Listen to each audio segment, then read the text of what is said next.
Good morning, everyone. Wow, we've got a crowd today. Good to see everyone. Hope everyone had a great evening. Welcome to the second day of the ICD-10 Coordination and Maintenance Committee. Yesterday we discussed possible updates to ICD-10 PCS, the procedure coding system, and in the afternoon we did have an opportunity to present and discuss several proposals. So we will now pick up on the remaining proposals for diagnosis. We have approximately 20 additional proposals, so hopefully we'll be able to move along smartly. And again, we invite your questions, but just a reminder, and your comments, of course, but just a reminder, we want to see those questions and comments in writing to us. And with that, I will now give you the dates that are in the timeline. We're not going to go through the entire timeline. And the timeline begins on page 3 and goes through page 7. But of note is, 1, all of the proposals being presented today are for consideration for October 1, 2020. Comments are due by November 8, and that is a hard, fast November 8. It is not November 11, not November 13.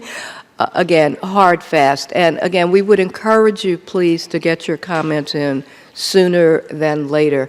As you all know, some of these proposals can be quite complex, and it was really helpful to get your comments in sooner than later so that we have an opportunity to compile everything and then go back to our subject matter experts and the submitters as well to determine the best pathway forward, and if a proposal perhaps needs to be modified and come back to a future meeting. And we always endeavor to try to get that proposal to the next meeting. However, some of the complexities that have been identified with some of the recent proposals sometimes precludes that. But having your comments in sooner than later is extremely helpful to us in trying to figure out the best pathway forward.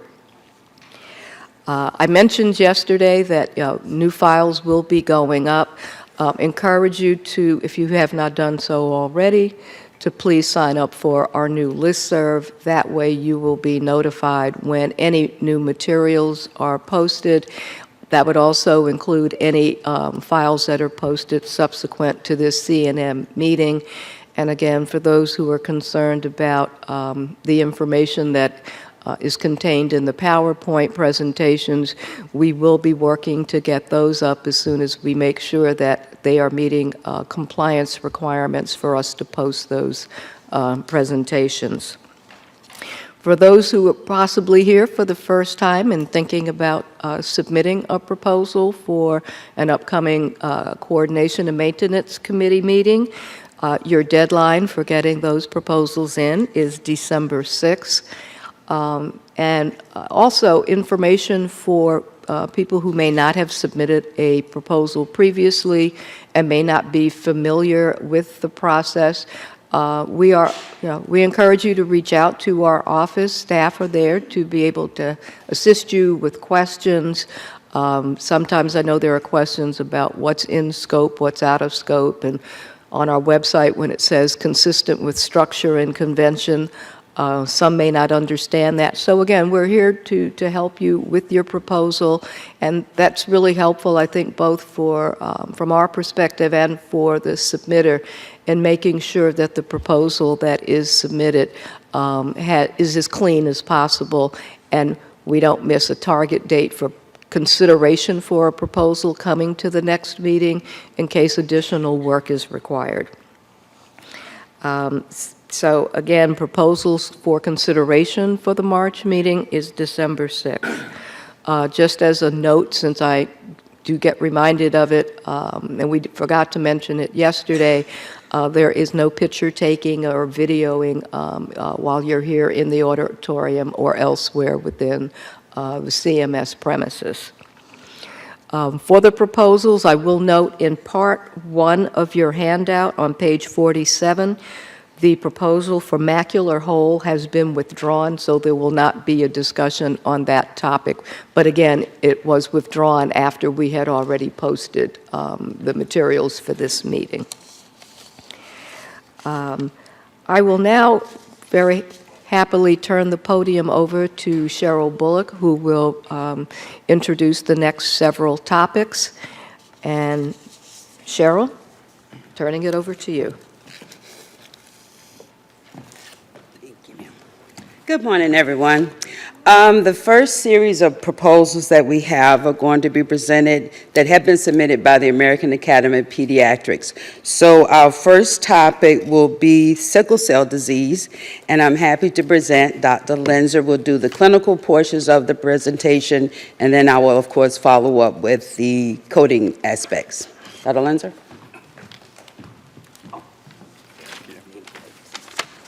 All right. Good morning. So our initial proposal had been an expansion of the complications associated with sickle cell.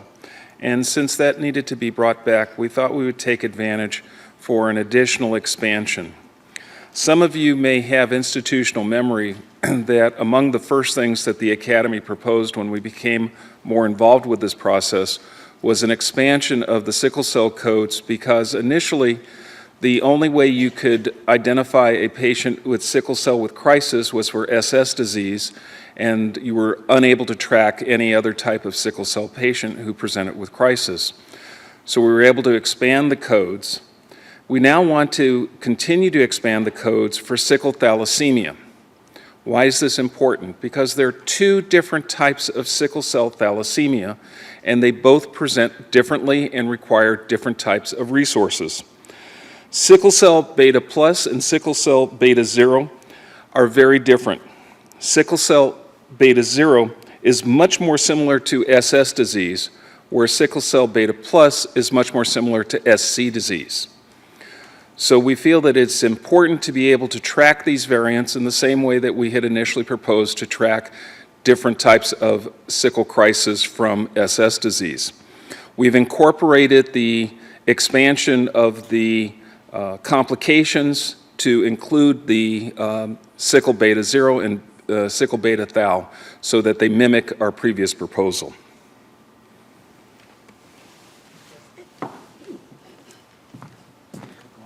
Do we have any clinical questions for Dr. Lenzer? Moderator, could you open the phone lines, please, to see if there are any clinical questions?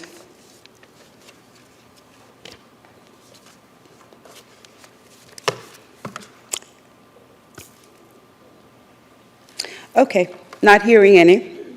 For the coding proposals, again, this proposal is a representation for the sickle cell disease that was presented at several previous CNM meetings. We have addressed the concerns that were submitted from us in response to the previous proposals, and this is a combined presentation.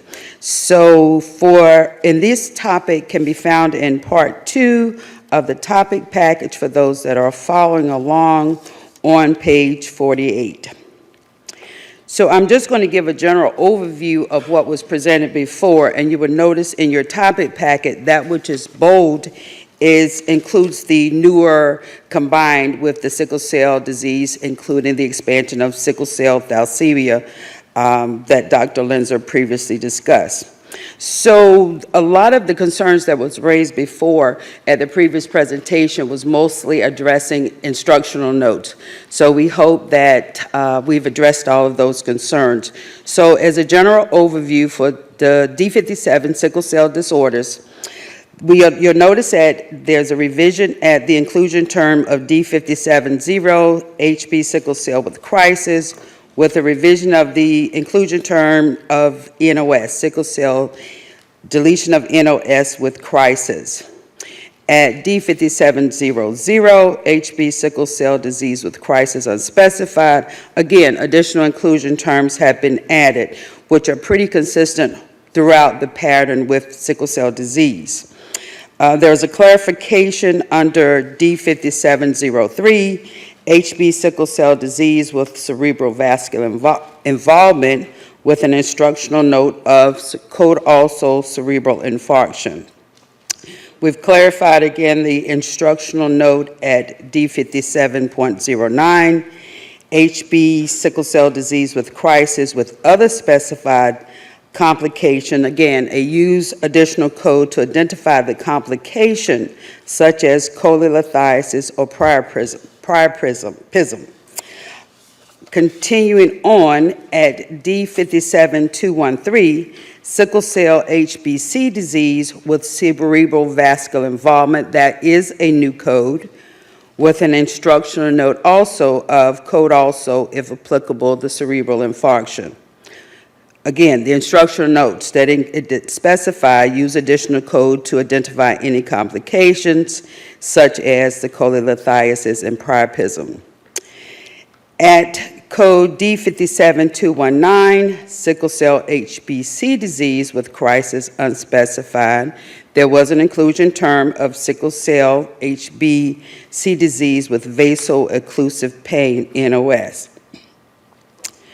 For the thalassemia at D57.4, sickle cell thalassemia, again, that we revised the code at subcategory D57.1 to include the unspecified in the code title, with additional inclusion terms of sickle cell thalassemia with painful crisis, NOS, and sickle cell thalassemia with vaso-occlusive pain, NOS. Additional new revised codes at D57.411, sickle cell thalassemia unspecified with acute chest syndrome, and revised D57.412, sickle cell thalassemia unspecified with splenic sequestration. There is a new proposed code at D57.413. However, there is a cut and paste error that should say sickle cell thalassemia, not the HB disease crisis. So to be consistent within that code category, which includes with cerebral involvement. Additional instruction notes have been added to D57.418, sickle cell thalassemia with crisis with other specified complication, and D57.419, sickle cell thalassemia unspecified with additional and revised instructional notes. That what you see again in bolded is the new codes that address the sickle cell beta 0 without crisis and with crisis. And it is continuing to follow the same pattern, but again, as Dr. Linder said, the more clinical significance and expansion of the beta 0 without crisis and with crisis. So new codes at D57.412, beta 0 without crisis. New subcategory, D57.413, sickle cell thalassemia beta 0 with crisis. Again, new codes to expand out with acute chest syndrome. D57.432 with splenic sequestration. D57.433, sickle cell thalassemia beta 0 with cerebral vascular involvement, again with applicable instructional notes. There are new codes at D57.438, sickle cell thalassemia beta 0 with crisis with other specified complication, again with relevant instructional notes. There's also a new code at D57.439, sickle cell thalassemia, beta 0 with crisis unspecified, with applicable instructional note inclusion terms. And there is a new code at D57.44, sickle cell thalassemia, beta plus without crisis, with applicable inclusion terms. Continuing on, there was a new subcategory at D57.45, sickle cell thalassemia beta plus with crisis, with new codes for beta plus with acute chest syndrome, splenic sequestration, and with vascular involvement, with the applicable instructional notes. There's a new code, D57.458, sickle cell thalassemia beta plus with crisis with other specified complications. A new code, D57.459, sickle cell thalassemia beta plus with crisis unspecified with additional inclusion terms. The remainder of the proposal at the D57.8 other sickle cell disorders, we did, again, revise the instructional notes for clarity under the D57.813 other sickle cell disorders with cerebral vascular involvement, with the instructional note code also, if applicable, cerebral infarction. The remainder of the codes that are presented in this proposal has been presented before, so not to go into too much detail again about those, and that we address the instructional note issues, and hopefully this has made additional clarity for the sickle cell combined proposal from previous submitted, as well as the expansion of the sickle cell thalassemia. Are there any questions?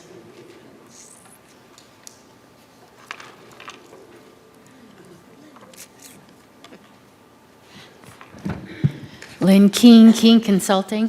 I just wanted to point out between D5741, the subcategory title, and D57419, they have the exact same wording. And I appreciate how difficult this must be to try to keep these with independent titles. I haven't checked every single category. Please do. I will try before I do my comments. But, That's fine. That's the one I see at this point. Okay. With the addition of the unspecified word, we get the overlap. Okay, thank you. Sure. We'll fix that.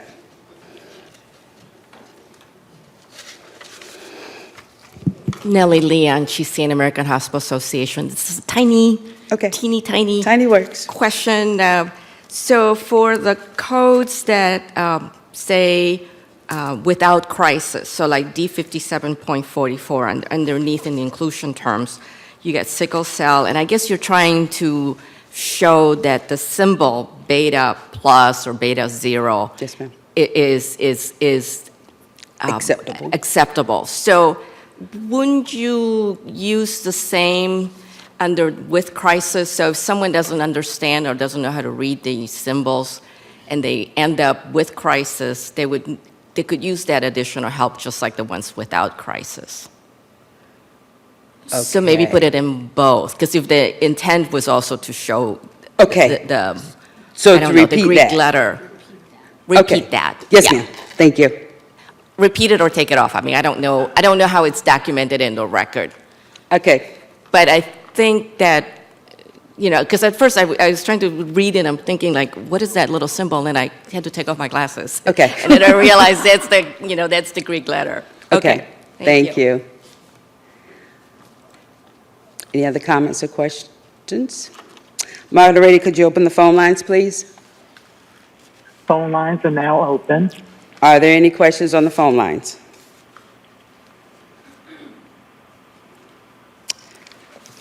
Okay, not hearing any. We're going to move on. Again, Dr. Lenzer will come back up, and we're going to address the proposal of immunodeficiency status.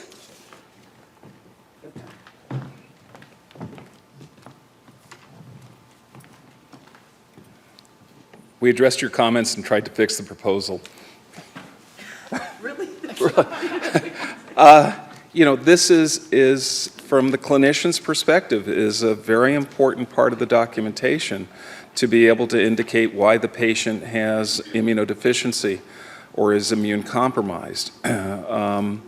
We have made every effort to address the comments that we have seen the last couple times the proposal has been presented, and hopefully we have answered everyone's questions so that we can move forward with this important coding ability that, from the clinical perspective, has a very important patient impact. Are there any clinical questions for Dr. Lenzer? Moderator, could you open the phone lines, please? Phone lines are open. Are there any clinical questions from the phone lines? Okay, not hearing any, we're going to go review the tablet modifications. And as Dr. Lenzer indicated, this proposal has been presented at 3 previous CNM meetings, and we hope we again have addressed the concerns. And primarily, I'll take away from the last presentations and the different revisions, it involved the instructional notes. So I'm going to highlight those. There was no comments regarding the specific comments regarding the actual proposed new codes, but we needed clarification on the instructional notes. So at D 84.81, immunodeficiency due to conditions classified elsewhere, there was a change in the instructional notes, I think from a code also to a code first, underlying conditions such as diabetes, malignant neoplasms, and chromosomal abnormalities. The excludes one did not change, and there are different various conditions that are listed there that are contraindicated as far as using the D 84.81. Under the new subcategory, D 84.82, there is the new code D 84.821, which is immunodeficiency due to drugs. The 2 instructional notes that were changed there were changed to use additional code for adverse effect, if applicable, to identify adverse effect of drug, and also a use additional code, if applicable, for associated long-term drug therapy or medication. We've also corrected the instructional note under D 84.822, immunodeficiency due to external causes, which the instructional note now says code also radiological procedure and radiotherapy, and to use an additional code for external cause such as exposure to ionizing radiation and other contact with suspected exposures or hazardous to health. There were no other changes under D 84.89, other immunodeficiencies with the inclusion terms included under D 84.89, immunocompromised NOS, immunodeficient NOS, and immunosuppressed NOS. The change at the excludes 2 note under the chapter level of injury, poisoning, and certain other consequences of external causes, there was no change except just to keep the inclusion, the additional excludes 2 note under immunodeficiency due to drugs.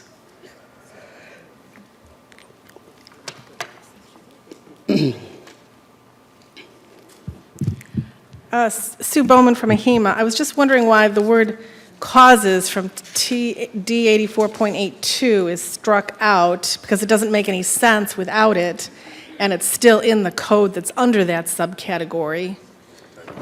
It's now it just reads immunodeficiency due to drugs and external. It was it's an editing problem. Okay. Yes, So ma'am. it shouldn't be We will make struck the out. correction. Yes, ma'am. The gremlin. Just want to see if you were awake.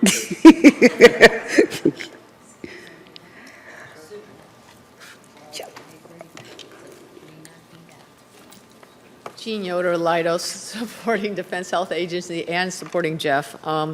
Okay, so on the D84822, there's a code also, radiological procedure, and perhaps picky, you know, that if applicable. Okay. Oh, never mind that.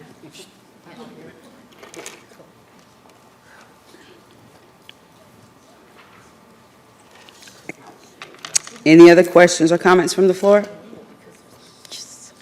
Moderator, could you open up the phone lines, please? Phone lines are now open. Are there any questions or comments regarding the proposed codes on the phone lines? Okay. Okay, not hearing any. Our next proposal, moving right along, is the superficial injury of thorax, middle and bilateral. It is found in Part 1, page 60 of your topic packet. And Dr. Lenzer? And we have one slide. If you could bring the slide up, please.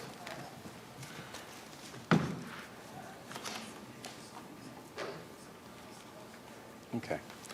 So in the current coding, you can indicate if there was an injury to the left or right side of the anterior thorax. The problem is a majority of the injuries are to the middle. So there is no good way to capture this information. If you think about it, if you're in a motor vehicle collision, the airbag goes off, it hits you in the middle of the chest, not on the left or the right side. So we have made this proposal to be able to better capture this information instead of using two codes. Additionally, there can be injuries to both the left and the right that would not be to the center of the chest. For example, a stab wound or lacerations that could occur. So again, we've proposed adding a bilateral term to be able to capture that, again, so that you don't have to write two separate codes and indicate one's a priority over the other. You can see from the picture where structures are and why modifying the terms is clinically important.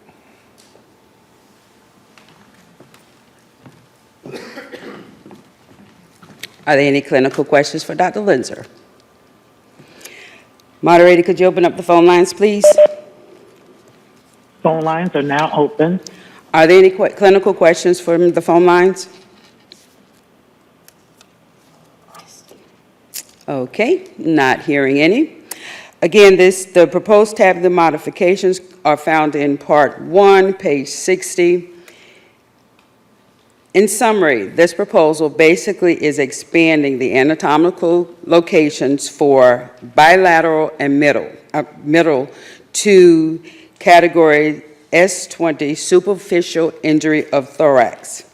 So for codes categories S2021, contusion of front wall of thorax, S0, S22, contusion of back wall of thorax, S20.30, unspecified superficial injuries of front wall of thorax, S20.31, abrasion of front wall of thorax, and S2032, blister non-thermal of front wall of thorax, S2034, external constriction of front wall of thorax, at S2035, superficial foreign body of front wall of thorax, S20.36, insect bite non-venomous of front wall of thorax, and S20.37,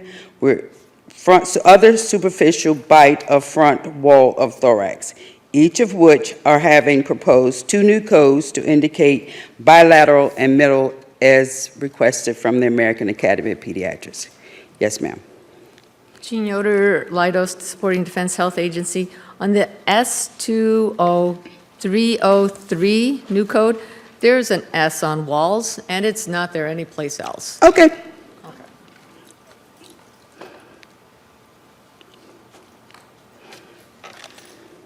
Lynn Keene, Keene Consulting. I in no way want to slow this down. Okay. Or hinder this from going in, but I'm wondering if both on S20.213 and S20.223, we might have an inclusion term that says something that indicates bilateral front or back wall means injury to both sides, not the middle, but I don't know how to word it. Something about each side independently, so like I think you said stab wounds to each side, something like that, or blunt force trauma to both sides, not the middle. Okay. And then the same thing on the back side, so then the middle back would indicate that this is like directly at the spinal column, over the spinal column, right? With this contusion. So some type of inclusion to indicate bilateral means both sides. Is that what you're saying? Independently. Okay. Versus a direct hit to the middle goes to middle. Okay. But I don't know how to word that. Okay. Think of something and send it to us. Okay, I'll try it. Appreciate it. Are there any other comments? Moderator, could you open up the phone lines, please? Phone lines are open. Are there any questions on the phone lines?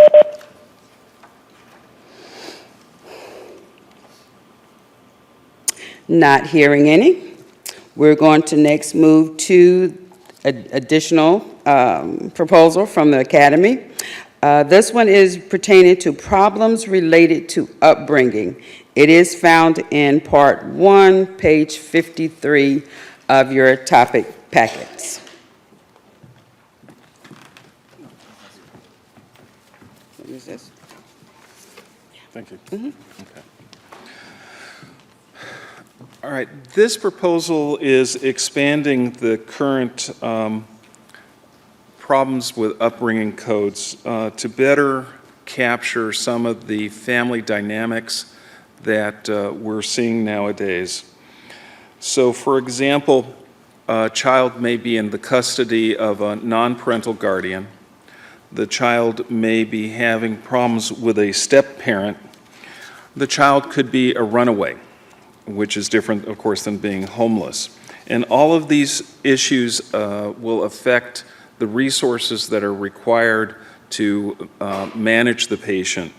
These are situations that occur not only in the general pediatrician's office, but are also occurring in the emergency departments, that a child may be brought in because they've been arguing with a step-parent and they want a mental health exam. Or that they're staying with their grandmother who's acting as the guardian, and not necessarily in welfare custody. So the proposal here is to expand this to better capture these type of situations and better track it with the current type of kinship relationships that we're seeing.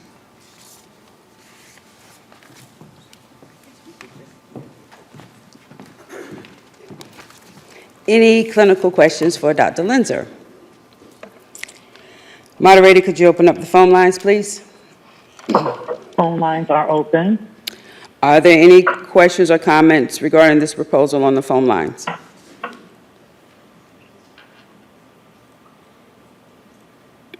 Okay. Not hearing any. We will go over the proposed tabular modifications. Again, page 53 of the topic packet, part 1. For Z62.21, child and welfare custody, it is being proposed to delete the inclusion term child in care of non-parental family member. There's a new code being proposed as Z62.23, child in custody of non-parental guardian, with inclusion terms of child in care of non-parental family member, child in custody of grandparent, child in kinship care. And there's an instructional excludes one note in child in welfare custody, which is an excludes one, Z62.21. At code Z62.82, existing code parent-child conflict, there are additional inclusion terms being proposed as legal guardian, other relative, and there are instructional notes to code also, if applicable, absence of family member, disappearance and death of family member, disruption of family by separation of divorce, other stressful life events affecting family and household, and other specified problems related to primary support group. At existing code Z62.822, parent foster child conflict, there are additional inclusion terms and an instructional note. Inclusion terms include group home staff child conflict, child living in group home, Z6222, and the instructional note of code also, if applicable, child in welfare custody, Z6221. A new code is being proposed as Z62.823, parent stepchild conflict, a new code at Z62824, non-parental guardian-child conflict, with an inclusion term of grandparent-child conflict. Additional inclusion terms being proposed at other relative-child conflict. There's a word missing. And the final inclusion term is kinship care conflict. A new code, Z62.828, run away from current living environment, with an inclusion term of child leaving living situation without permission. At Z63, other problems related to primary support group, including family circumstances, it is being proposed that the current excludes to note be deleted. Are there any questions from the? Nellie Leon Chisen, AHA.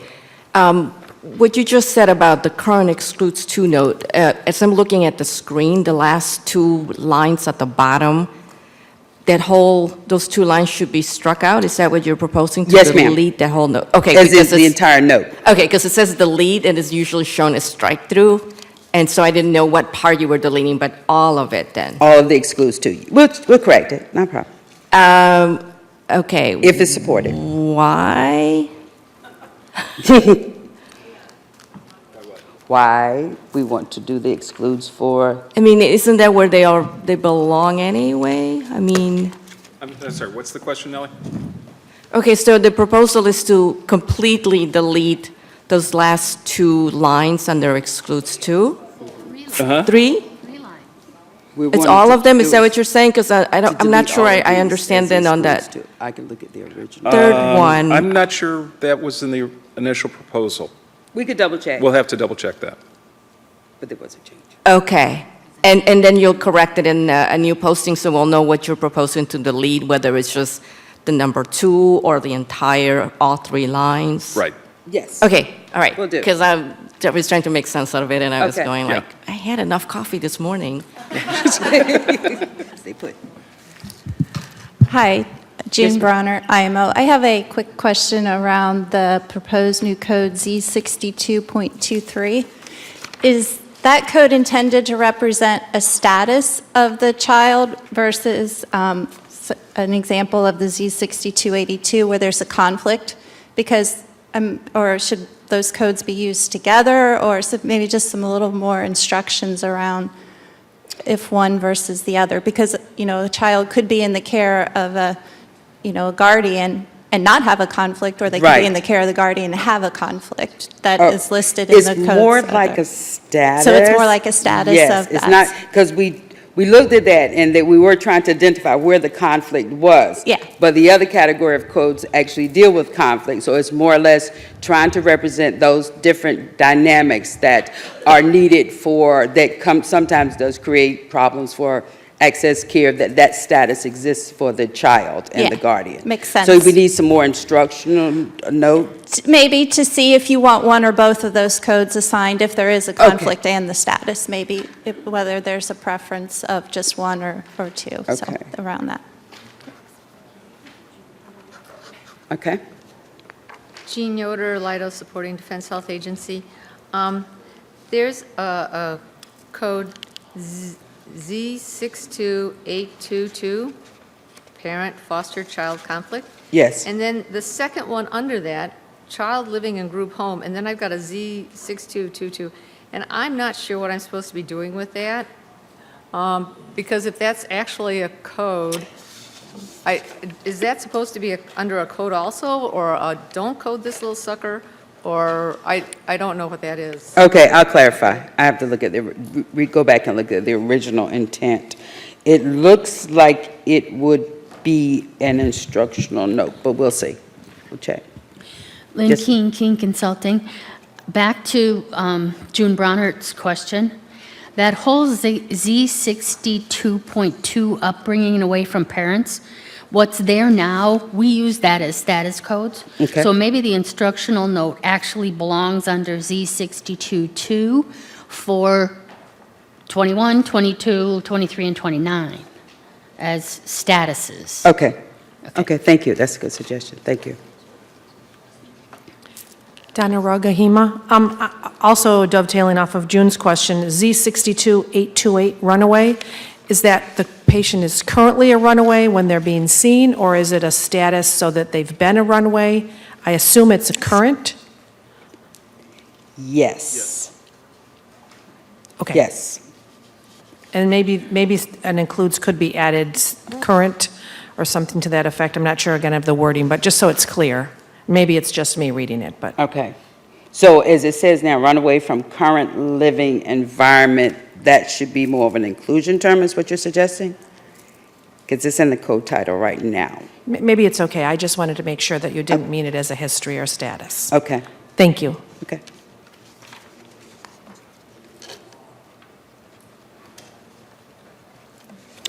Moderator, could you open up the phone lines, please? Phone lines are now open.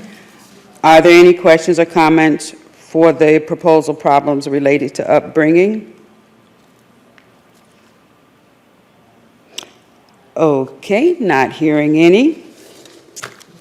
You're good. Dr. Likey? Yep.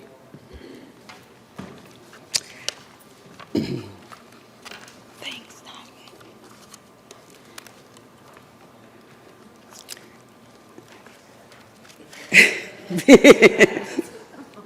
I love it. Okay, our next proposal is found in part 1, page 12, abnormal neonatal screening. And we have a tag off with Dr. Edward Likey from the American Academy of Pediatrics, and he will present this proposal. Thank you. So as I'm sure you know, nearly all, if not all states require some family of screening tests for newborn diseases.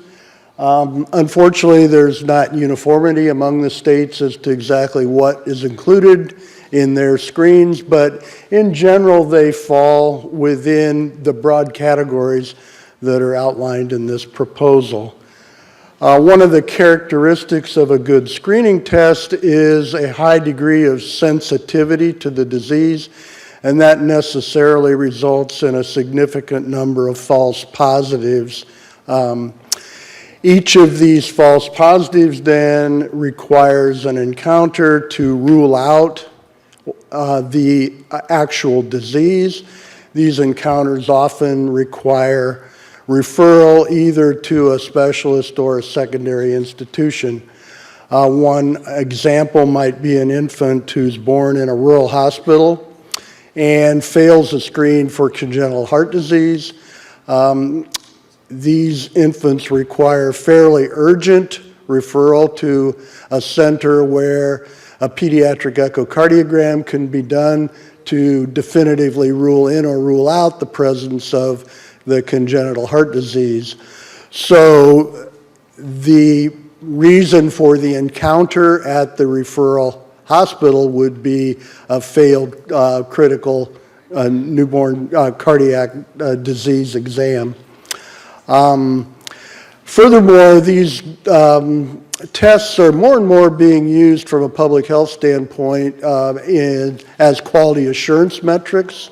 So having a code that identifies infants who failed the newborn screen and then being able to track to see which infants then actually received the definitive testing to rule in or rule out the disease is useful from a public health standpoint also. Thank you.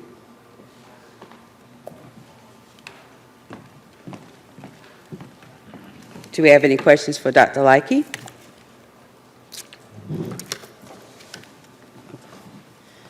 Lynn Keene, Keene Consulting. I think this is a clinical question. I'm looking at P09.6, abnormal findings for infectious organisms. Is the intent for that code that it's not really an actual test for the infection? This is the marker that says the mother may have had these, and that's why we're starting this process to rule in or rule out. I don't understand why we would code this versus if you find the organism, why wouldn't you just code the organism? Well, some states are starting to require screening for congenital cytomegalovirus. So in that case, it would be actually in the infant. And it's often done in the same manner that the more metabolic screens are done, where they have a blood spot and it's tested in a central lab. The reason for that is infants, it's an asymptomatic disease in most newborns. But it can lead to hearing loss later in life, and so it's thought to be important to identify these early. So it would mainly be in here, the cytomegalovirus. I think in the other diseases listed, probably what you have alluded to is correct. Okay, so there's some suspicion that the mother had it, or they know the mother had it, and you don't know whether the neonate has it or not. Right. Okay. All right, just wanted to know how to use that code clinically. Thank you. Moderator, could you open the phone lines, please? Phone lines are now open. Are there any questions regarding this proposal on the phone lines? That thing again. Yeah, sort of in the background. I can't tell story. People that are like Nellie's on there. We hear voices. I'm not quite sure. Sorry, that did sound right. Are there anyone saying anything on the phone lines? Not at the present time. Okay, thank you very much. We hear voices. Okay, on the tabular modifications, again found on Part 1, page 12 of your topic packet, is the proposed expansion of the P09 category. At P09, at the category level, we're adding an inclusion term of abnormal findings on state-mandated newborn screens. There are several new codes being proposed. A new code, P09.1, abnormal findings for inborn errors in metabolism. New code, P09.2, abnormal findings for congenital endocrine disease. New code, P09.3, abnormal findings for congenital hematologic disorders. New code, P09.4, abnormal findings for cystic fibrosis. New code, P09.5, abnormal findings for critical congenital heart disease, with an inclusion term of abnormal findings for CCHD. A new code, P09.6, abnormal findings for infectious organisms. New code, P09.7, abnormal findings for neonatal hearing loss, with an excludes one note of Z01.110, encounter for hearing examination following failed hearing screening. P09.8, abnormal findings on neonatal, other abnormal findings on neonatal screening. And P09.9, abnormal findings of neonatal screening unspecified. Are there any comments or questions from the floor?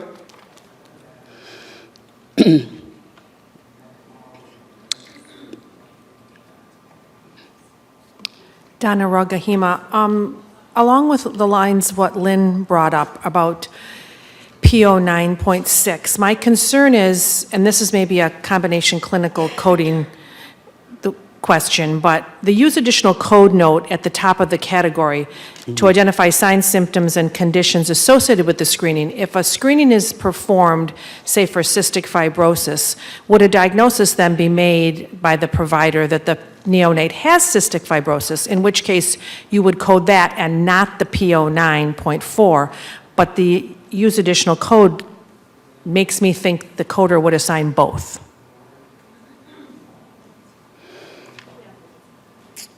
Okay. Do you know what I mean? Almost. So to me, if you want them to code, if it's possible to do the screening and not have a firm diagnosis, in other words, it's abnormal findings, but they have more tests to do, then you would assign the P09. But if they're also able to make a diagnosis, then maybe the use additional code should be an excludes one Okay.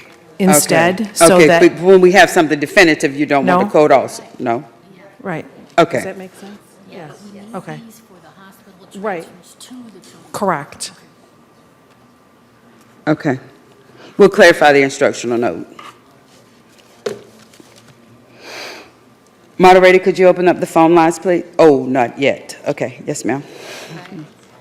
Maddie Hughes, CMS. I was just wondering if you wanted to add in the term neonatal for the full code title for consistency for the entire, Okay, yep. we made that correction. Thank you.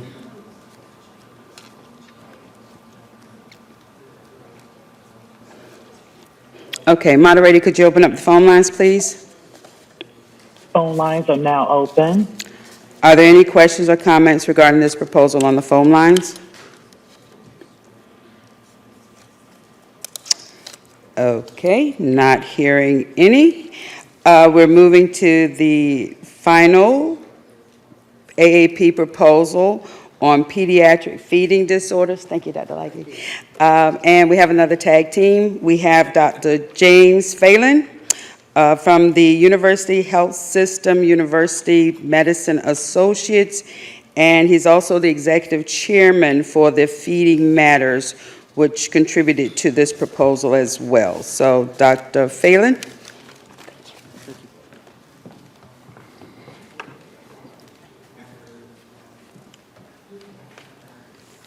Could I have my slides up, please?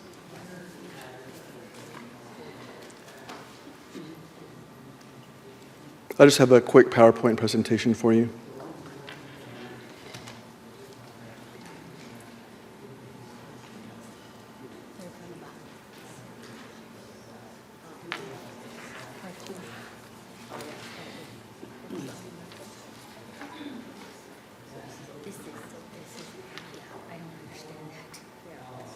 So I'm Dr. Jaime Phelan from San Antonio, and I'm going to discuss a proposed code for pediatric feeding disorder.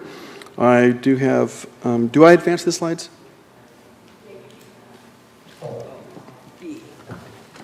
Right here? Okay, sorry about that. That's it. Okay. So I have lectured for Nestle, and I am a volunteer feeding matters medical director, but I'm not paid for that position. So right now, the reason that I'm here is because we don't have a code for pediatric feeding disorder. In the past, we've used up to 15 different codes to describe this diagnosis. The most commonly used ones are R63.3, which you can see at the top. This is a very broad code. It's called feeding difficulties. Within that, there are 30-odd different terms, including picky eater, excessive milk intake, things like that. None of those are very specific, and includes elderly, so it's not just for children. The F9829 code is other feeding disorders of infancy and childhood. The problem with that is that if the child has underlying organic disease, for example, heart disease, Down syndrome, you cannot use it. Then the last code is relatively new, F50.82, ARFID, avoidant and restrictive food intake disorder. This excludes children who have a skill deficit. So, for example, if they have difficulty swallowing, if they choke or gag, we cannot use that code. If they have an underlying medical condition such as autism spectrum disorder or Down syndrome or anything like that that could be causing it, we cannot use that code. There is no limit as far as age of onset. So again, we could use that code for an adult or an elderly person. And last, it does lack specificity. There was a study done in an adolescent eating disorder clinic, and almost a third of those patients met criteria for ARFID. So we have a new diagnosis called pediatric feeding disorder, or PFD. The definition is impaired oral intake that is not age appropriate, and it's associated with one or more of the following areas of dysfunction, and it does have to have dysfunction. And I'll talk a little bit more about this.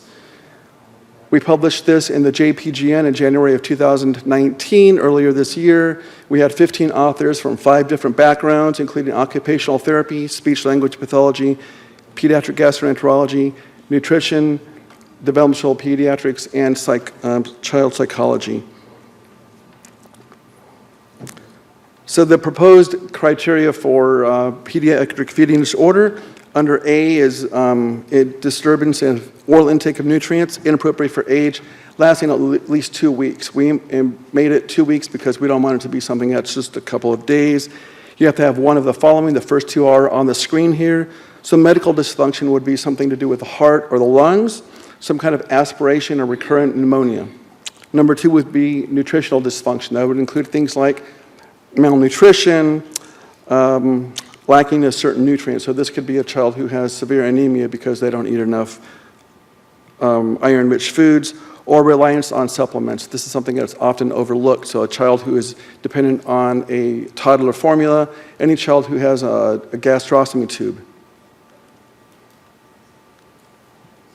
Feeding skills dysfunction is very important. So this would be a child who has oral motor delay, a child who pockets their food, a child who chokes, a child who is unable to tolerate textures that are appropriate for their age. So an example would be a 6-year-old who is on baby food, or a 10-year-old who is living on formula. And psychosocial dysfunction is also very important.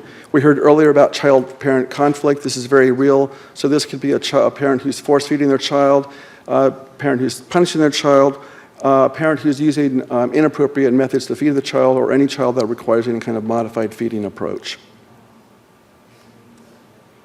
B is very important. So we are trying to distinguish this from other diagnoses that are valid, but they're not the same as PFD. So this is not an eating disorder. This is not due to lack of food. So we want to distance ourselves from anything that has to do with food deserts or lack of food or cultural norms, but because we don't want to impinge on something that family practices because of their cultural background.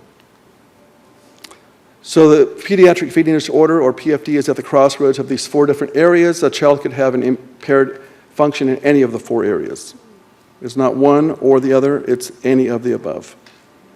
So just to hammer the point home, to distinguish pediatric feeding disorder from the other diagnoses that do have codes, avoidant restrictive food intake disorder, F50.82, applies primarily to younger children. They can have nutritional compromise, but as I said earlier, they're not allowed to have a comorbid medical diagnosis. If they have dysphagia, you cannot use that code.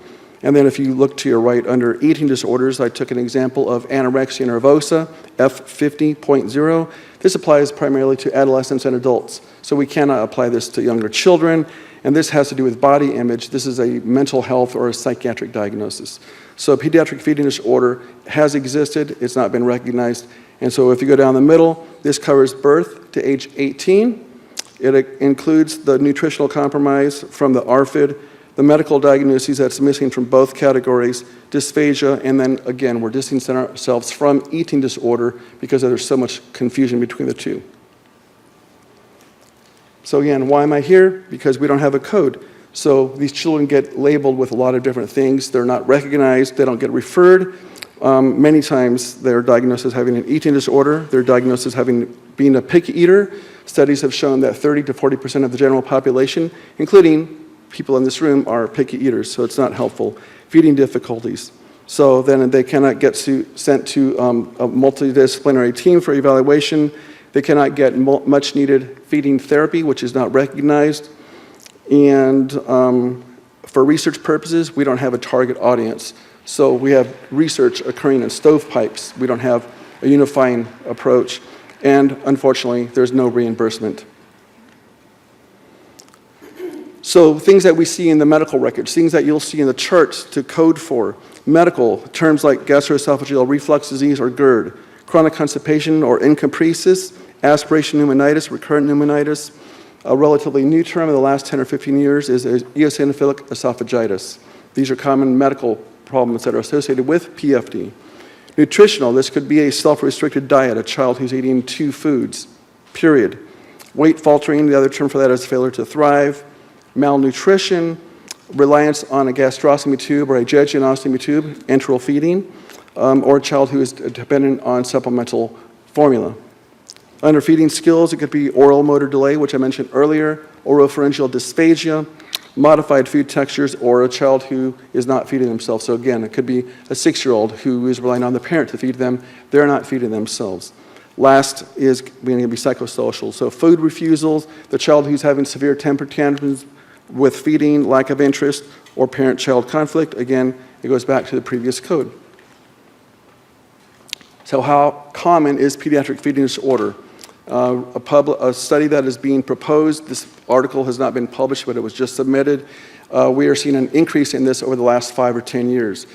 When we compare this to other diagnoses that are well known, autism spectrum disorder, eating disorder, it far outnumbers both of those. So the estimated prevalence right now in 1,000 children is around 30, and amongst children who have disabilities, it's as high as 80%, so 800 per 1,000. And amongst kids who already have PFD, those kids are more likely to have malnutrition, and they're more likely to be reliant on enteral tubes.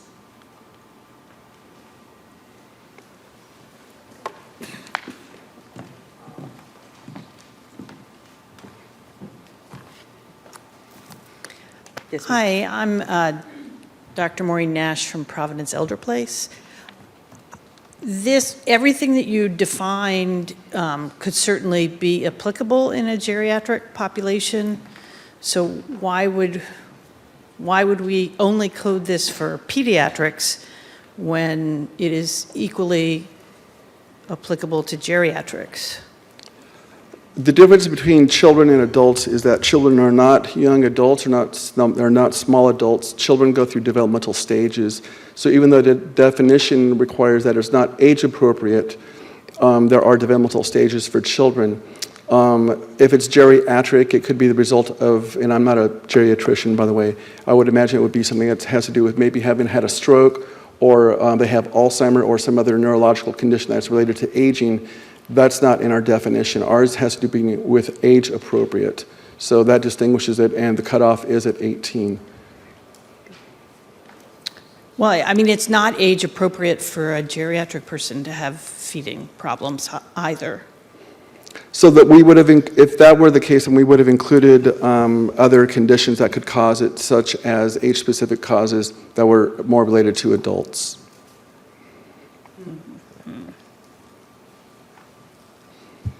Hi, June Bronner with IMO, and I guess I'm a little unclear around, and maybe back a few slides, is all 4 or one of the 4 versus the psychosocial, the medical? You said it could be any one of those, and so I guess I'm just a little unclear in general about the diagnosis of this condition. Is there a defined, agreed upon symptoms and conditions, and what is the different severity if a child, maybe they do take a supplement to avoid malnutrition, does that fall into here, or if they choose to eat 2 things out of 3 things? I'm still just a little unclear. Wonderful question. Yes, that's a wonderful question. I'm going to back up to the definition. If you don't pardon me. So, has to do with impaired oral intake that is not age appropriate. It results in dysfunction. So we have a lot of parents that supplement their child's diet with toddler formula, but the child's growing well, there's no impact. That child will not qualify. So there has to be, the key word here is dysfunction. And so there has to be, and then the other question that you asked was kind of what I would call point of entry. It could be any of these 4. It doesn't have to be 2 or 3, it's any of them. So it could be just the parent-child issue, it could be just the nutritional part, it could be just the medical part. Okay, thanks. But it really comes down to that dysfunction, yes, and that is agreed upon in the medical community to distinguish that from just like the picky eater or the other codes. Yes, so the analogy I use very often is autism spectrum disorder or attention deficit hyperactivity disorder. The last word is disorder. To have a disorder, you must have dysfunction. So that distinguishes a picky eater who has no dysfunction from this child who has dysfunction. Linda Holtzman with Clarity Coding. I guess I'd want to piggyback on what June asked. It's not clear to me, I might have missed it, but is this a situation where this is a recognized disorder in the literature and has a consistent standard definition, or is this more a situation where that's evolving right now? Wonderful question. So the answer is no, this is not a recognized diagnosis because up until we published our article, there were many, many terms used. And so we are proposing a unifying diagnosis to bring all of this confusion and put it to rest so that there is one diagnosis only to make it very clear. So all these terms in the past have been used: feeding disorder, picky eater, ARFID, restricted feeding, all these terms. So we're trying to make this one recognized diagnosis. So it's not recognized. Yes, ma'am. Are there any other questions from the floor? Yes. Come back. Jean Yoder, Leidos, Supporting Defense Health Agency. Okay, so I'm just going to make absolutely clear that I understand. This is not in DSM-5, or this is in DSM-5? No, ma'am. DSM-5 was published in May 2013. It does have ARFID, ARFID in it. This is not the same as that. We don't want to be published in DSM-5. That is a mental health diagnosis. We're trying to establish that this includes 4 different domains, one of which is mental health. But this is not in DSM-5, and we don't seek to get it added to it. Okay. Why is it an F? Well, I don't know. That's for a coding question. That's not a clinical question.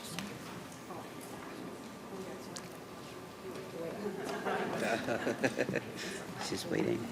Moderator, could you open up the phone lines, please? Phone lines are now open. Are there any clinical questions from the phone lines? Okay, not hearing any.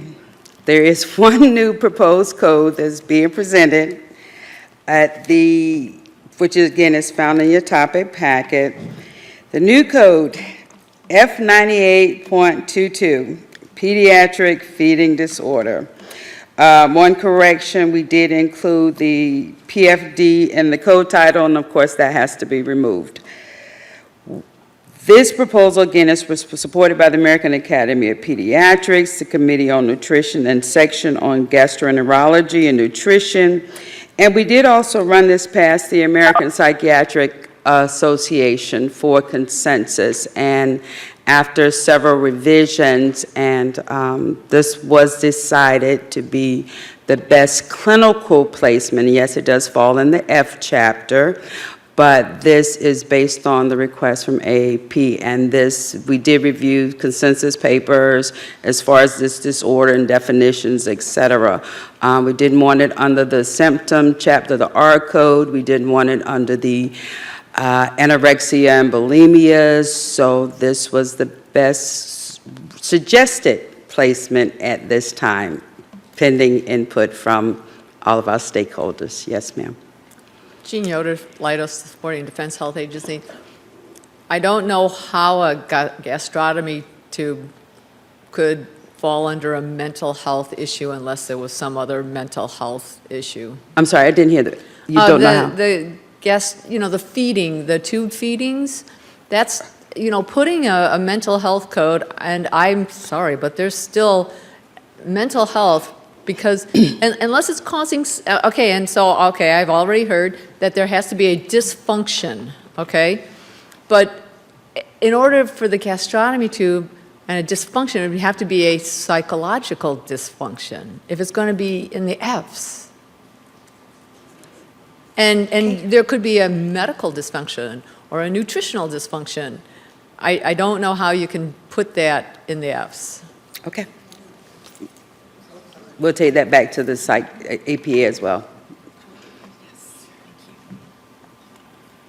Good morning. Dr. D. Nick J. from the American Speech Language Hearing Association. First of all, I'd like to congratulate AAP for a very nice presentation. Well done. And I think it addressed a lot of concerns that we may have had previously. Our current concern, however, is with the placement of this code in the F chapter, and specifically F98, but overall the F chapter. First of all, if we look at the path and you look at the very F98, other behavioral and emotional disorders, that's classifying this as an emotional disorder, which it is not. Okay. It can be any one of the 4 categories. So we believe, we, meaning American Speech and Hearing Association, that it belongs in the R63, Symptoms and Signs Concerning Food and Fluid Intake. This is a type of feeding difficulty. So that's my first point that I want to make. The second point is that I consider one of the principles of ICD coding to be code to the highest degree of specificity. That said, we do disagree with the one singular code. Because by its very description, one code is neither sufficient nor is it accurate. I think AAP in their description have accurately described that we have an acute disorder and we have a chronic disorder. And oftentimes, not only is the underlying system different, but definitely the way the treatment progresses is different for acute versus chronic. So as far as specificity goes, we would recommend that that be broken out under the pediatric feeding disorder. That said, point 3 is that, again, supporting specificity is that each one of those has an excludes 1 and an excludes 2, and also a code also. Because there are these different systems, and then different disciplines may have another code, such as ASHA may have dysphagia code that they're specifically working on, which would be a code also with the new pediatric feeding disorder. Okay? Please put your comments in writing. Not to cut you off, absolutely. please, because you bring out a lot of good points for us to consider. Thank you. No, Please. I absolutely, we will do that and send that to you. Thank you so much. Sue Bowman with AHIMA, and I agree with previous commenters who've suggested that F98 doesn't appear like the correct placement for this. And also, when you're looking at the placement and the instructional notes and so on, I think the excludes 2 note pointing to the F50 codes is also somewhat problematic. I'm not sure how clinically possible it is to have this disorder and also have one of the codes in F50, or if the way it's described, you could end up with both codes. But how those codes work together, if at all, and whether they should be mutually exclusive and not assigned together, I think should also be looked at in revising the proposal. Thank you. June Bronner, IMO. I also agree with the placement of the F98 along with the notes for the code, also those conditions, because it seems to me from a resource perspective, capturing other conditions if a patient has to have a feeding tube would be also important in addition to a pediatric feeding disorder and other.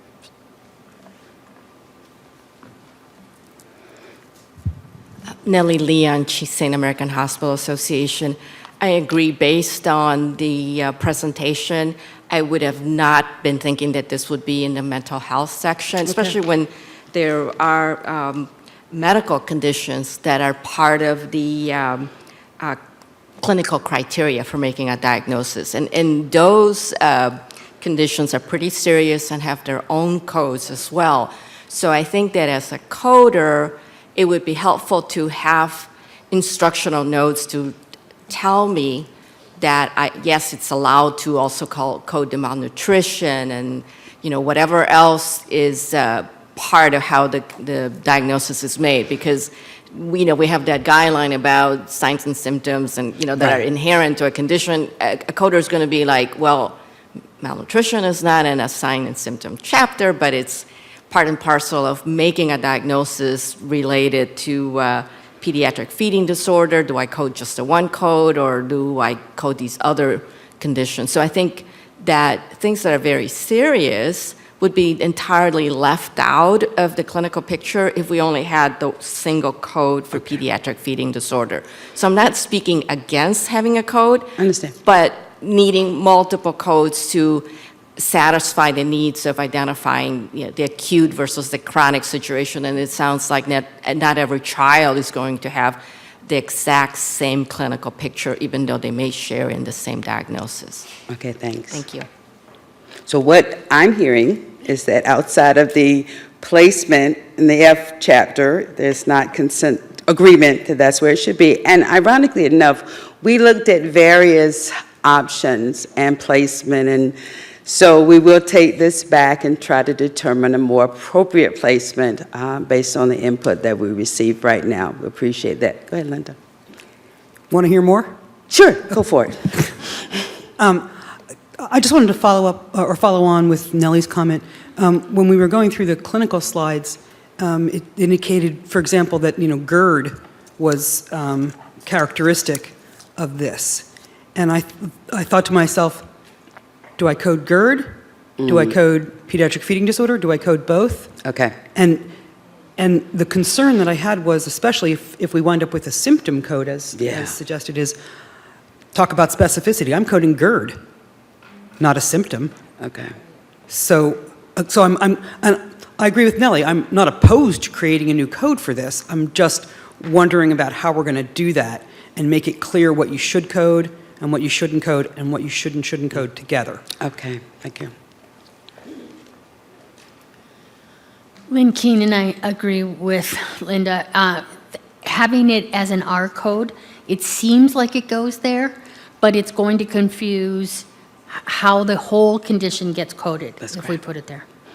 And we had considered the R code and looked in 10 and 11, and so we'll take it all back and go back to the drawing board. Yes, ma'am. Yeah, Maureen Nash, Providence Elder Place. And just looking at the 2019 paper on pediatric feeding disorder, it looks like it's an interdisciplinary. Yes. And really seems like there's a component of neuropsychiatric evaluation that is part of it, although perhaps, central and peripheral nervous system and other symptoms. I guess as a board-certified psychiatrist, in addition to being an internal medicine physician, I don't seem to have the same lack of faith in psychiatric specificity or suffering that perhaps some others have, and having seen malnutrition and many other physical non-neuropsychiatric symptoms related to psychiatric disease. Is it the behavioral part of this that it makes this an F98, makes it appropriate to the F98 part? I'm sorry. After we received input from APA, there was a difference in clinical interpretation of where the best placement would be. So because we didn't, truthfully, we were concerned about putting it the R code. Because there are underlying things, and this is a multidisciplinary disorder that has multiple facets with it.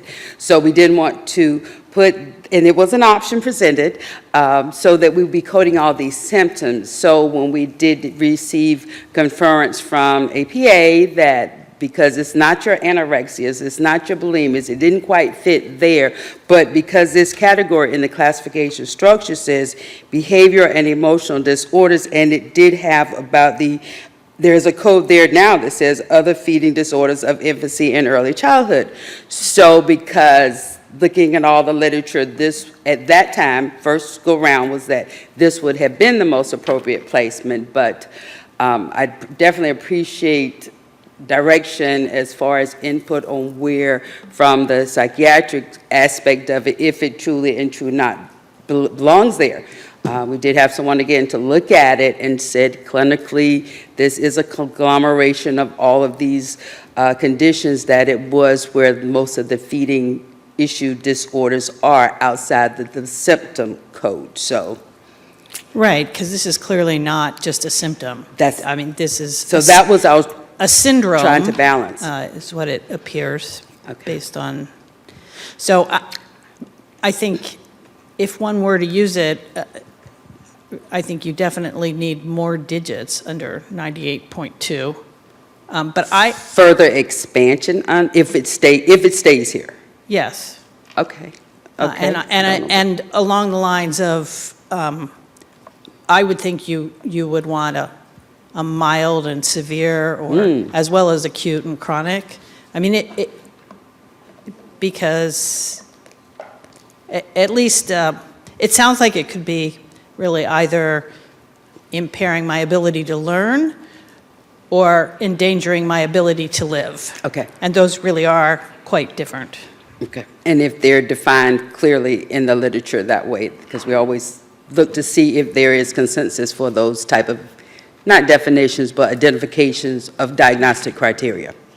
Ma'am, you want to say? No. You sure?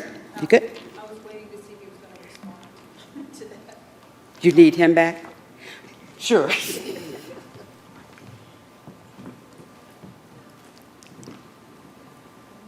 Actually, I was waiting to see if you were going to respond to her comment.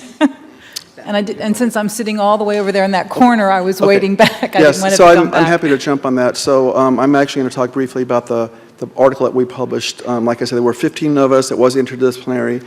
And there were some very heated discussions as to whether we should address acute versus chronic and severity. And the consensus was that we should not, because we thought it was just enough of a burden on medical society to even recognize it as a diagnosis, much less get into those details. So we thought we would leave that to the later. There is no doubt at all there is an acute versus a chronic. The treatment for them is different, and there is mild, moderate, severe. Absolutely, and I use those words in my clinical practice. We just omitted that from the paper, but we're not opposed to those terms, and we think they would be very helpful.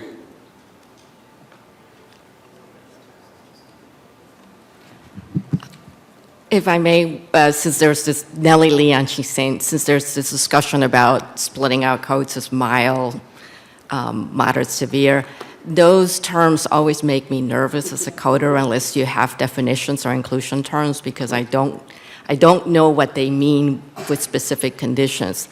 And I know I spoke earlier about being able to distinguish between acute and chronic, but I didn't really mean in terms of creating separate codes that would say specifically that I think that we can, especially since the definitions are fairly new and the condition has been newly named and so on, I think we can identify severity by being allowed to code the other things that the patient has, you know, the malnutrition, the GERD, you know, all the other things that make up this condition, rather than putting subjective terms like, you know, you may be using them and I don't know if there's a wide acceptance of what is mild, what is moderate, and or, you know, and so on. So I would rather be allowed to code the other things that go with this condition, rather than having the coders trying to figure out, well, gee, malnutrition sounds pretty severe, but is GERD moderate or mild? You know, so you know, we should kind of take that out of the equation until there's more information. That makes sense. Thank you. I'd just like to say that we agree with that comment as far as mild, moderate, severe. It's too subjective. But the acute, you can definitely quantify as less than 3 months duration, and chronic greater than.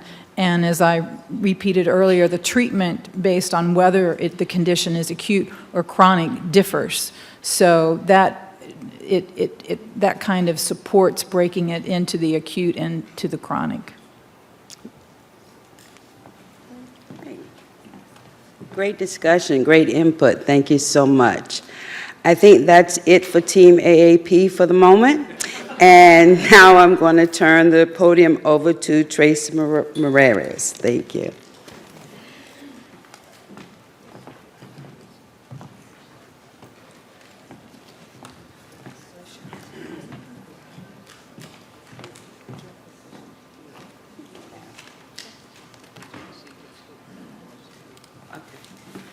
And while we're waiting, is Dr. Eric Marsh present, or Dr. Bruce Lawrence? Are you in the audience yet? And Junga Shaw? Thank you.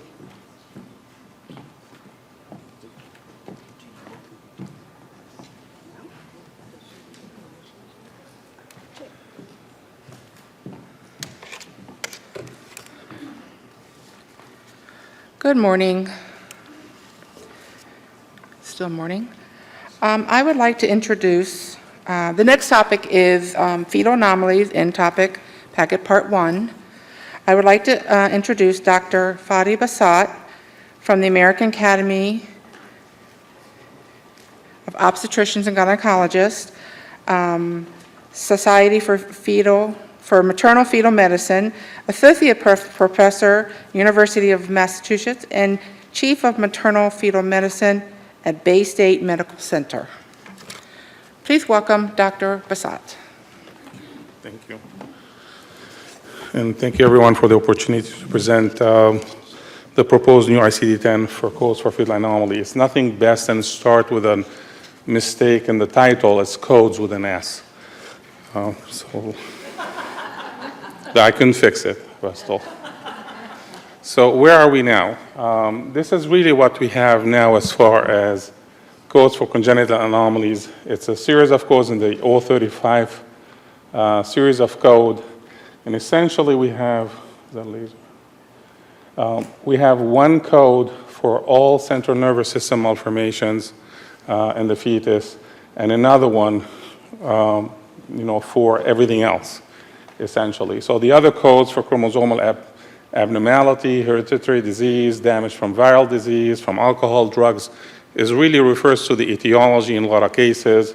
This is genetic. Every genetic condition goes onto this code if it's diagnosed antenatally. So really we are very limited in as far as how can we have specificity to congenital malformation diagnosis, identification, and management. So the current specificity actually is really for the fetal number of a multiple gestation rather than an anomaly type. For example, the 035.8 code, maternal care for other suspected fetal abnormality and damage, and it goes through the series of, if it's a singleton, then fetus 1, 2, 3, 4, 5, or other fetus. So really the specificity is not for the anomalies itself, but for the number, which fetus has the problem, which really clinically is not even relevant in a lot of cases. But a lot of time we may call one baby or baby number 3, we could change at the next ultrasound, may become baby number 4, and does it really matter at the end of the day? But this is not why we're here. Again, 035 0XX5 indicates maternal care for suspected central nervous system malformation in fetus number 5.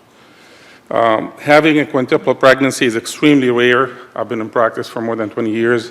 Not once did I manage a patient with quintuplets, one quadruplet. Having an abnormality in one of those fetuses is even rarer, but we have a code for that. When this code series is used, we still don't know if this is a lethal abnormality, like an anencephaly, or a marker, like a choreplexus cyst. It's the same code. Very different outcome, very different findings. Now, the World Health Organization states about 3.2 million babies are born yearly with congenital anomalies worldwide. About 303,000 of them die within 4 weeks of birth every year due to congenital anomalies. Congenital anomalies contribute to long-term disability with significant impact on individual families and healthcare system. And these are the most common anomalies: a heart defect, neural tube defect, and Down syndrome on the genetic side. Some congenital anomalies can be prevented, many cannot. Now, the CDC looks at birth defect in the United States. It affects 3% of all babies born in the US, 1 on every 30 to 33. The MMWR back in 2008 states birth defects are the leading cause of infant death, accounting for 20% of all infant death. About 120,000 babies are affected by birth defects every year in the United States. For most birth defects, we don't know what caused them. For some, we do, like smoking, drinking alcohol, taking certain street drugs. Certain medical conditions could lead to an increased risk for congenital malformation, obesity, uncontrolled diabetes. Some medication. Someone in your family may have a birth defect, it ups your risk. Being an older mother ups your risk. Interestingly, I asked many of my colleagues, and I told them, what do you think is the #1 reason for infant death? And almost everyone says premature birth or IUGR. It is not. It's congenital anomalies, the #1 cause of infant death in the United States. And if you look at this data from the National Vital Statistic Report, congenital malformation, deformation, and chromosomal abnormalities are #1. Short gestation and low birth weight are #2.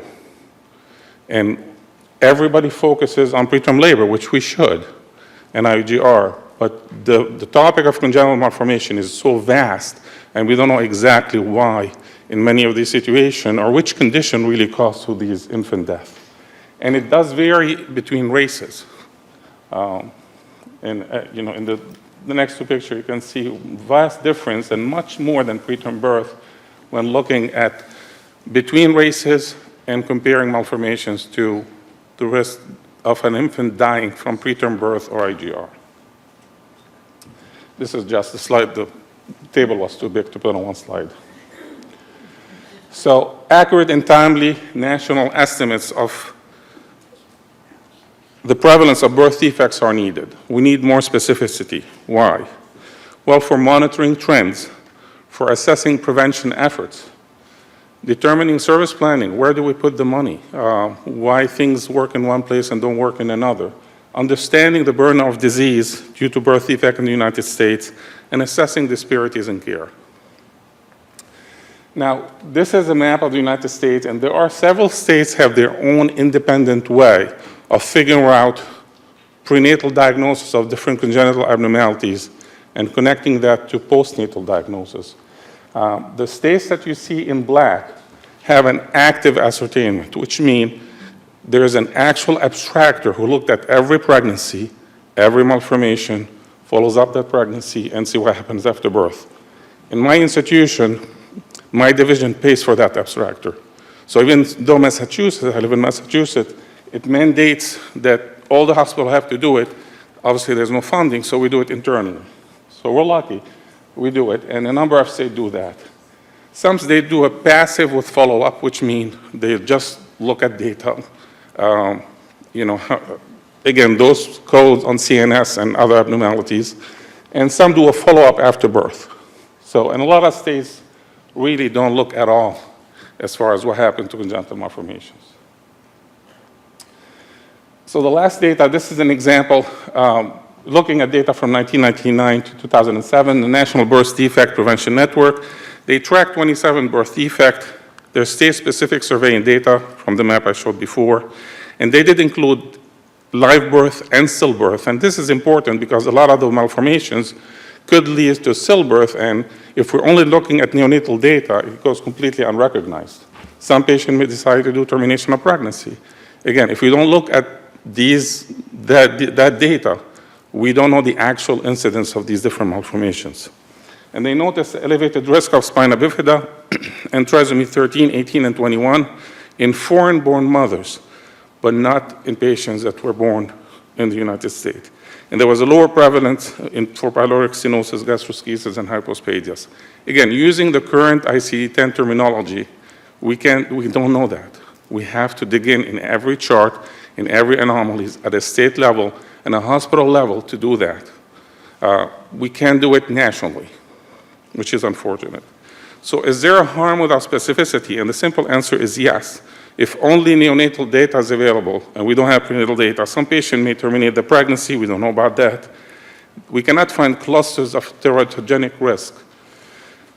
Inaccurate data, patient move. You may make a diagnosis, in Springfield, Massachusetts, and that patient moves somewhere else, and we don't know what that specificity about that patient. It's harder to find care disparities. We cannot allocate public health resources adequately, and we cannot confirm care quality, diagnosis accuracy. So if I call a ventricular septal defect on a patient or some atypical cardiac malformation, we need to know that that diagnosis was correct. And we need to link that prenatal diagnosis to a postnatal diagnosis. So the prenatal specificity is needed to improve care of mothers and their babies, guide public health and preventative efforts, allocate resources appropriately, establish trends, improve diagnosis accuracy, and help decrease care disparities. Thank you again. And open up for questions.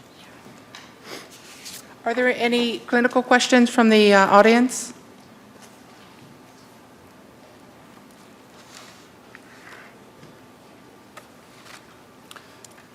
Thank you. Ed Lichty from the American Academy of Pediatrics. The AAP strongly supports this proposal, and we really agree that prenatal specificity is needed. We just wonder if the specificity as outlined in the present proposal really is not quite adequate yet. For instance, with modern fetal echocardiography and fetal MRI imaging, we can be much more specific about the cardiac malformations than what's listed in the code set. So, and it can make a huge difference in management of the baby after birth. If we know, for instance, that it's a hypoplastic left heart with or without an intact septum, it can be, life or death for the baby. So we would just really encourage even more specificity in this proposal, and would, like to have time to review it and send in comments. Thank you. Great, thank you. Moderator, could you open the phone lines? Are there any clinical questions?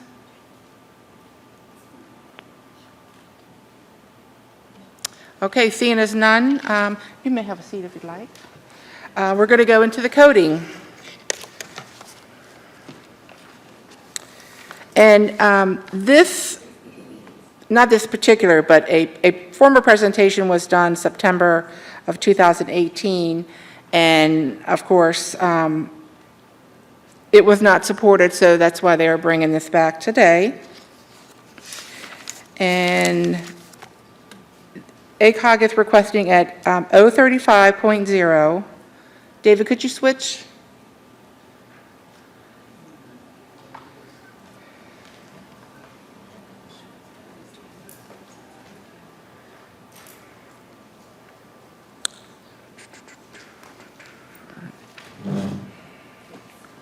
Next page.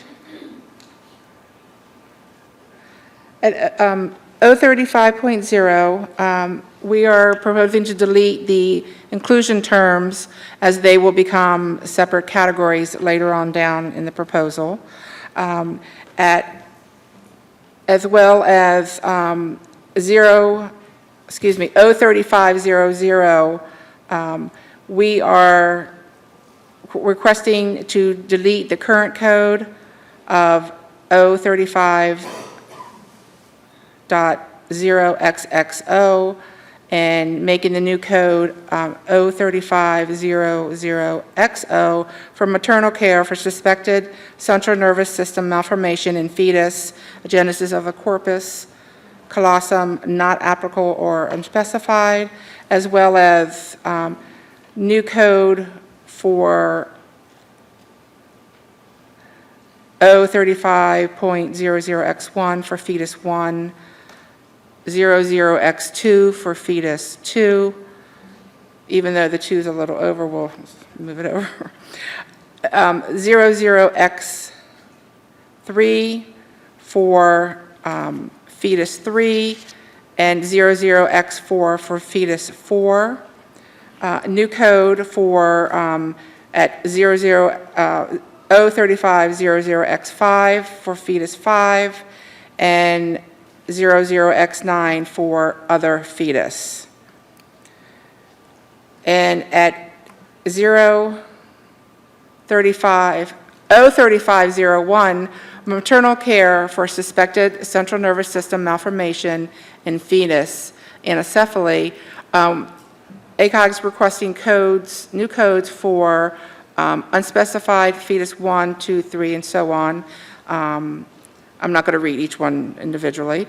And then at 03502, requesting new codes for maternal care for suspected central nervous system in fetus chorioid plexus cyst. And again, 02X0 for unspecified, 1, 2, 3, 4, and 5, as well as other fetus at the 0.9 for the chorioid plexus. At 035.03, maternal care for suspected central nervous system malformation in fetus encephalocele. Again, unspecified fetus 1, 2, 3, 4, 5, and other fetus as you see below. New code at 035.04 for maternal care for suspected central nervous system malformation in fetus holoprosencephaly. Hope I said that right, but new codes for, again, unspecified fetus 1, 2, 3, 4, and 5, as well as other fetus. And at code 03505, maternal care for suspected central nervous system and fetus with hydrocephaly. And again, codes for unspecified fetus 1, 2, 3, 4, 5, and other fetus. As well as 03506, maternal care for central nervous system and fetus and microcephaly. Again, codes for unspecified fetus 1, 2, 3, 4, 5, and other fetus. And at 03507, maternal care for central nervous system malformation in fetus, spina bifida. Again, the same pattern, unspecified 1, 2, 3, 4, 5, and other fetus.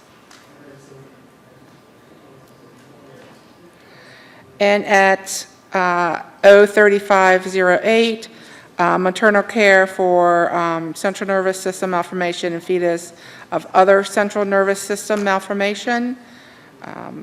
Again, unspecified fetus 1, 2, 3, 4, 5, and other.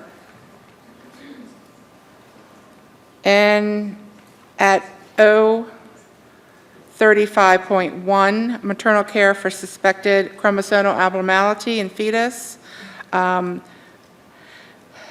We are asking for new code at 03510, maternal care for suspected chromosomal abnormality in fetus, trisomy 13. We're proposing to delete the current code and using the new format for as 03510X0 for unspecified, X1 for fetus 1, X2 for fetus 2, and following the pattern as previously.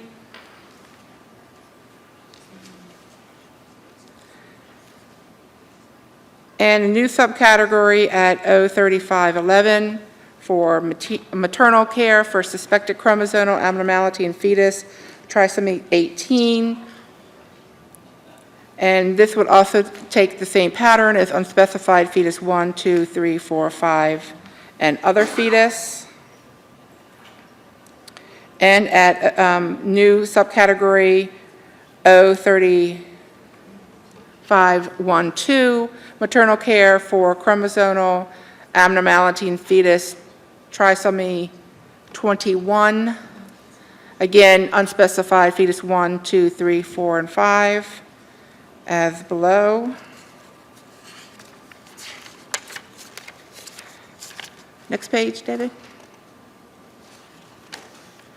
A new subcategory for maternal care for chromosomal abnormality in fetus, Turner syndrome.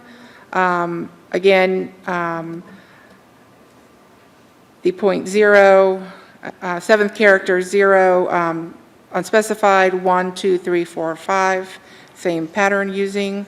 And a new category at 035.14 for maternal care and suspected chromosomal abnormalities in fetus, sex chromosome abnormality. Again, same pattern, 0 for unspecified fetus 1, 2, 3, 4, and 5, and other fetus. Next page.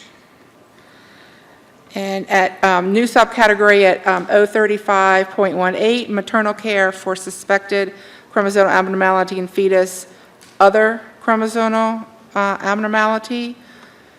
And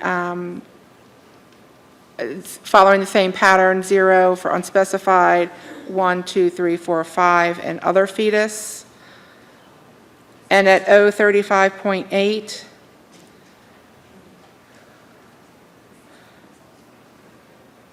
we are requesting to delete the current inclusion terms. And at O35.80, maternal care for other suspected fetal abnormality and damage, fetal facial anomalies. We are requesting new codes in the same format of unspecified fetus 1, 2, 3, 4, 5, and other fetus, as well as O3581, maternal care for suspected fetal abnormality and damage, fetal cardiac anomalies. And we are requesting for unspecified fetus 1, 2, 3, 4, 5, and other. And at O35.82, maternal care for other suspected fetal abnormality and damage, fetal pulmonary anomalies.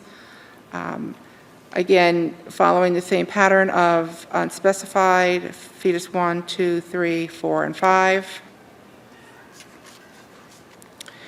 And at code O35.83, maternal care for suspected fetal anomalies, fetal abnormality and damage to fetal gastrointestinal anomalies.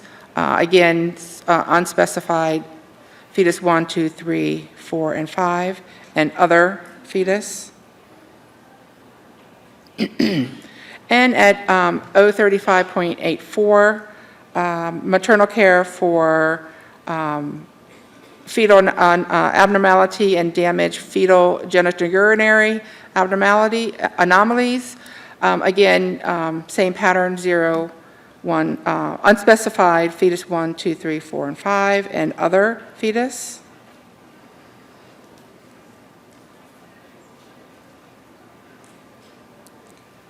And new subcategory for O35.87, maternal care for suspected fetal abnormality and damage, fetal lower extremity anomalies. Again, same pattern, unspecified, fetus 1, 2, 3, 4, 5, and other. And the next subcategory would be for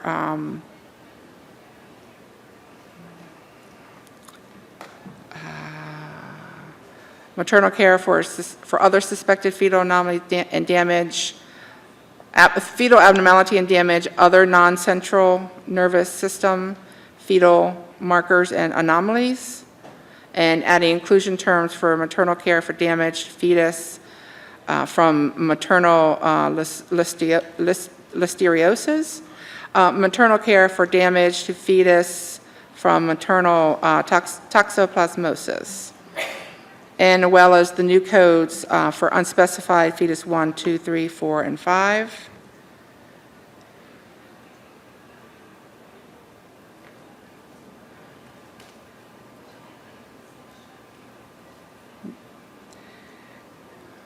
And I guess that's it.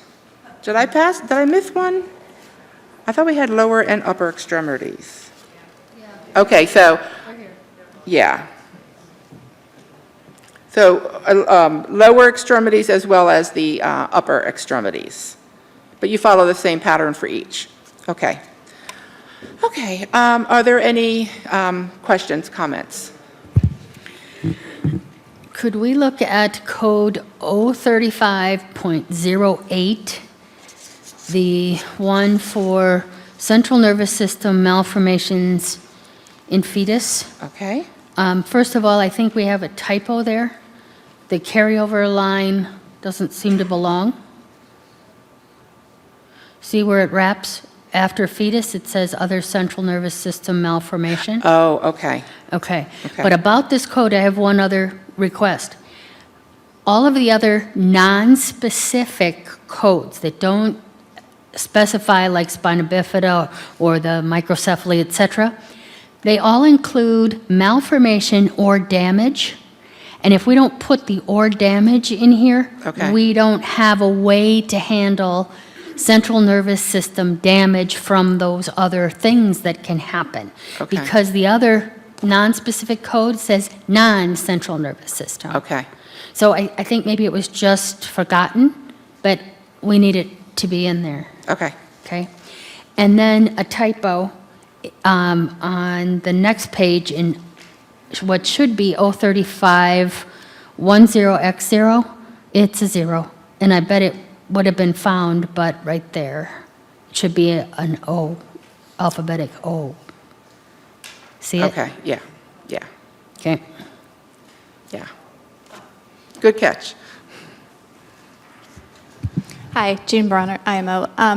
And a few different questions. One is a comment as well, is the, throughout the code titles, there's places where malformation is used and other places where abnormality is used, and then other places where it's abnormality and damage. So I recommend looking at that to clean up the consistency where, throughout all the various potential new codes as they come through. Okay. The question is related to fetal markers towards the end, as far as that is, terminology is first introduced in one area, and the non-central, what exactly the clarity around fetal markers versus the anomalies. I'm not quite sure what that, I mean, is that appropriate throughout the other code titles too? Or, and if so, exactly what type of fetal markers is one comment. And then, or question, the next question is related to what if it's known that there's a viral condition that causes a different type of anomaly or malformation? Would you use one or both codes? I think I would use both codes. I think going back to the specificity, if we know a virus caused malformation, I think it's important to know that it did.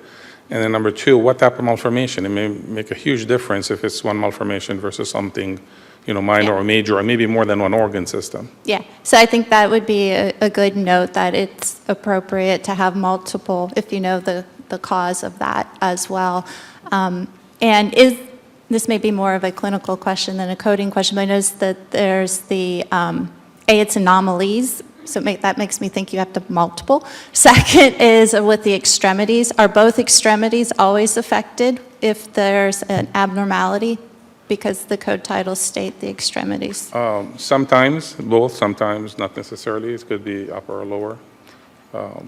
But if it's an upper, is it always both the left and the right? Or the lower, is it always the left? It's not always right and left. Sometimes it's one side, sometimes it's bilateral. Yeah, then I'd recommend revising the code titles to identify it's appropriate to have just one extremity.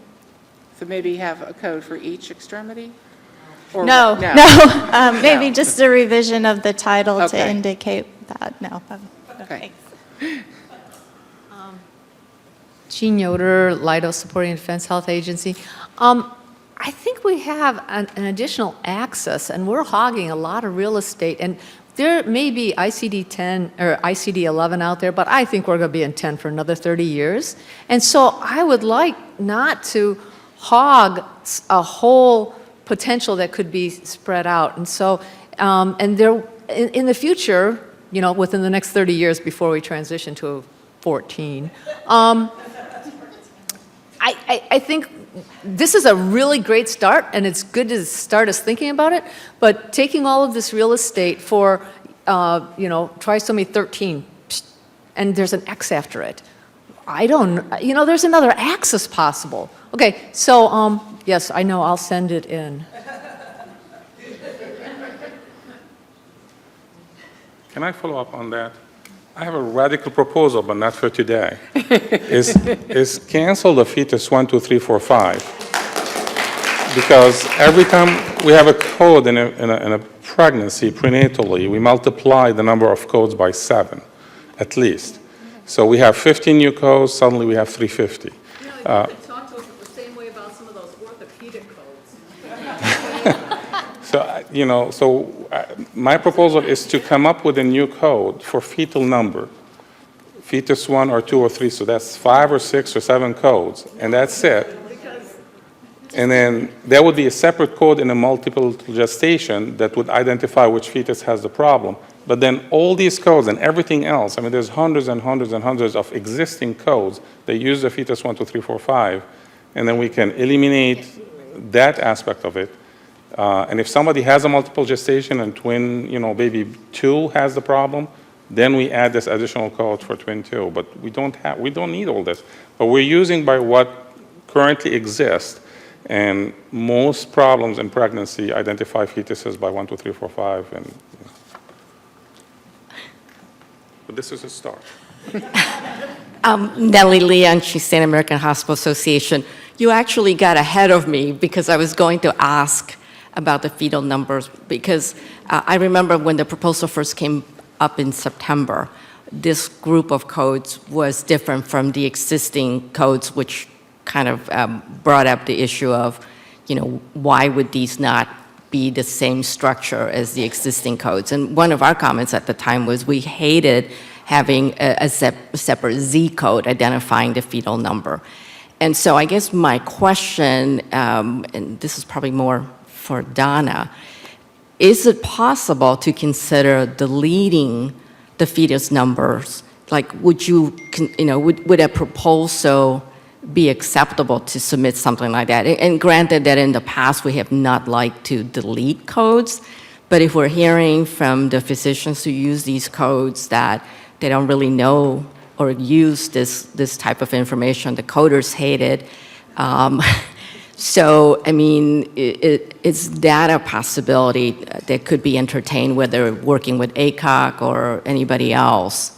I mean, I don't know how many organizations who commented on this with the prior proposal in September, but I know for us, it was more a question of being consistent, that if the other codes in this family have the fetus numbers, then they should all have them.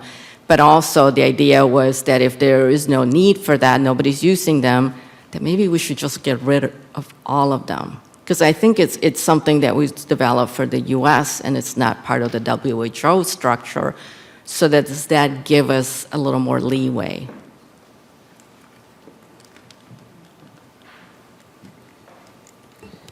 I think, Nellie, the points that have been raised, I would suggest, excuse me, putting a proposal in writing so that we can react to it. Again, we're not opposed to it, but yes, you're right. Historically, once we have codes in the classification, we tend not to delete them. And you are also correct that it isn't part of the ICD-10 WHO structure.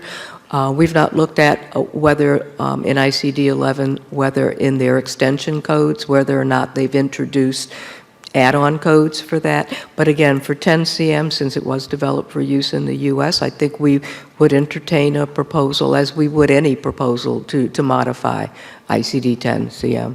Okay, I was just trying to figure out if it was totally out of order that we wouldn't be going through that work. I mean, the joke when we started training people on ICD-10 was, and I don't know who came up with this, but it was brilliant, something about, how do we know which fetus number it is that the baby have a little tattoo on the forehead or something like that. So I think that was problematic from the beginning. And I know this is not ICD-10 PCS, but I know in PCS they've started deleting codes that are clinically inappropriate or are just problematic, like taking away the bifurcation value because people didn't know how to use it and it was kind of useless information. So if it's okay to submit something and then you can entertain it, then we will definitely look into that. Thank you. Again, I think we would appreciate seeing a proposal, and if you have any, for those who are facility-based or have large databases, if you have data that shows how the codes have been used or whether everything is being coded as an unspecified, I think that would also help inform whatever you submit, but would also help inform any reviews that we would need to do so we could see kind of what the landscape is. Tracy, back to you. Okay, are there any other coding or clinical questions in the audience? Moderator, could you open the phone line for any coding questions?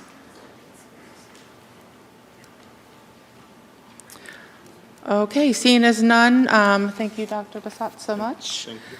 And I am going to turn the podium over to Donna.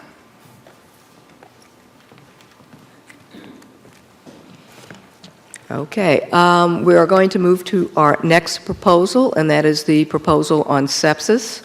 That was posted on the website yesterday. And just by lead-in, many of you who participated in the March meeting, as you likely recall, we presented a request to stakeholders to provide input on issues related to the implementation of the new Sepsis 3 definition and criteria.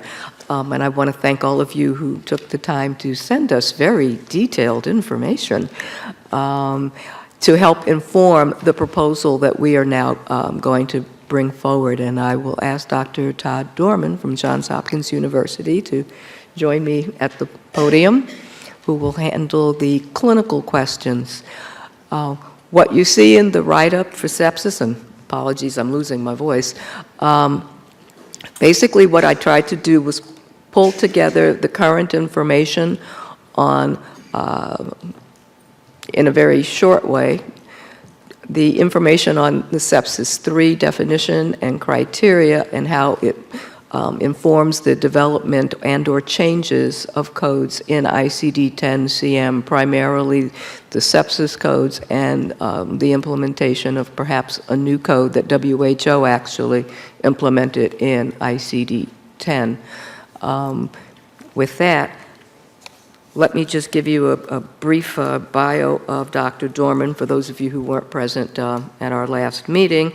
Dr. Dorman is the Senior Associate Dean for Education Coordination and Associate Dean for Continuing Medical Education for the Johns Hopkins School of Medicine. He is a professor and vice chair of anesthesiology and critical care medicine, and he's previously served as the director of the Division of Adult Critical Care Medicine, co-director of the Surgical Intensive Care Units, medical director of the Adult Anesthesiology Care Unit, and medical director of Respiratory Care Services. The other important aspect that I can note is also that he has worked with us at NCHS and with WHO and other international experts in infectious diseases in looking at making changes to ICD-10 for sepsis, which unfortunately could not be carried out. However, that work did carry over into ICD-11.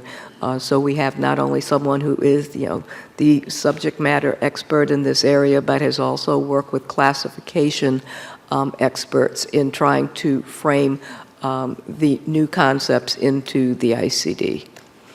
Dr. Dorman, did you want to mention anything about the sepsis criteria, how long it's been around?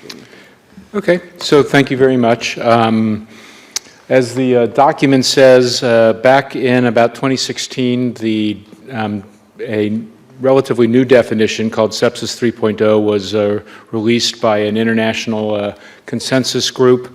It's important to remember that the definition is different than the clinical criteria. This definition of Sepsis 3.0 was subsequently adopted by World Health Organization for maternal and neonatal sepsis. And there is presently a pediatric group working at the clinical criteria, but I don't think they've published yet, but have accepted the 3.0 definition for sepsis as the basis, which, as listed here, is a life-threatening, it's a host response to an infection that results in organ dysfunction. And then there is septic shock as well. This required some consideration for severe sepsis no longer existing within the new definitions, which is what led to the beginning of a discussion around what code modifications might be beneficial, both in 10 CM, in 10, and in 11. Let's see if there's anything else that's useful for me to comment at this point in time. 11, as Donna said, did make some modifications. Along the way of looking at the Sepsis 3.0 definitions, we did encounter that there were other aspects of the codes that seemed to need to be considered for updates as well. So there were phrases like septicemia, but missing things that should really be bacteremia, viremia, fungemia, or significant protozoal disease and burden. There was issues related to SIRS that needed to be addressed, and there were some scenarios where the word sepsis or septic was attached to other disorders when the patient actually didn't have sepsis, something like septic arthritis, which really is an infected joint and may or may not be associated with the patient actually being septic. And so there was added confusion, and some of those hurdles were also addressed in the coding edits that were offered.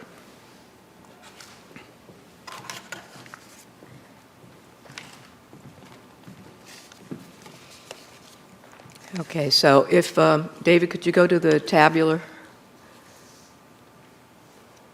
Okay, stop right there. Good, thank you. Okay, so at 841, the code title currently is Other Sepsis. We had noted here that we were going to potentially revise that code title to read Other Bacterial Sepsis. That was actually a WHO proposed change that did not occur. So we will withdraw that as a revision, so the title would remain as it currently is in ICD-10 CM. At 841, however, we would add a new note that is not captured here, and it would be a use additional code note, which would indicate the use of a new code that we are adding at R57.2, so you will see that as we proceed through the proposal. Again, WHO had been making changes to ICD-10 before it ceased the updating process, and they did create it was approved in 2008 and implemented in 2010, a new code for septic shock. So we would add a note at the beginning of 841 to reflect that. Basically, there are no changes within the A41 codes until you get to A41.9, sepsis, unspecified organism. And we would be adding an inclusion term of SIRS of infectious origin. So that would be your NOS, when you don't know the organism, but the only thing the documentation includes is sepsis. Then it would go here to the A41.9. And we would also add a use additional code note there to reflect the new R57.2.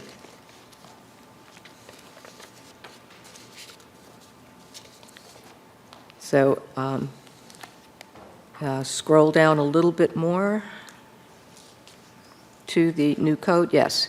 R57.2, it would be the new code for septic shock. Again, that is a new code that was not implemented in 10 CM.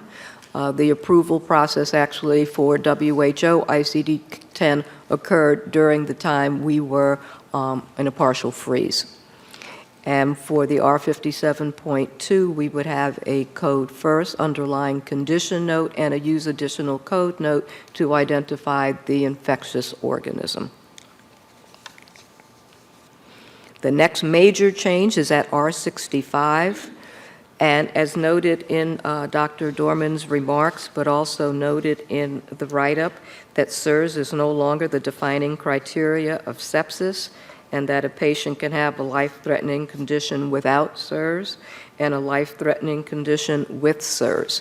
So the proposal is to pretty much delete all of the detail that is currently included at R65 and keep one code, the R6510, the SIRS of non-infectious origin without organ dysfunction.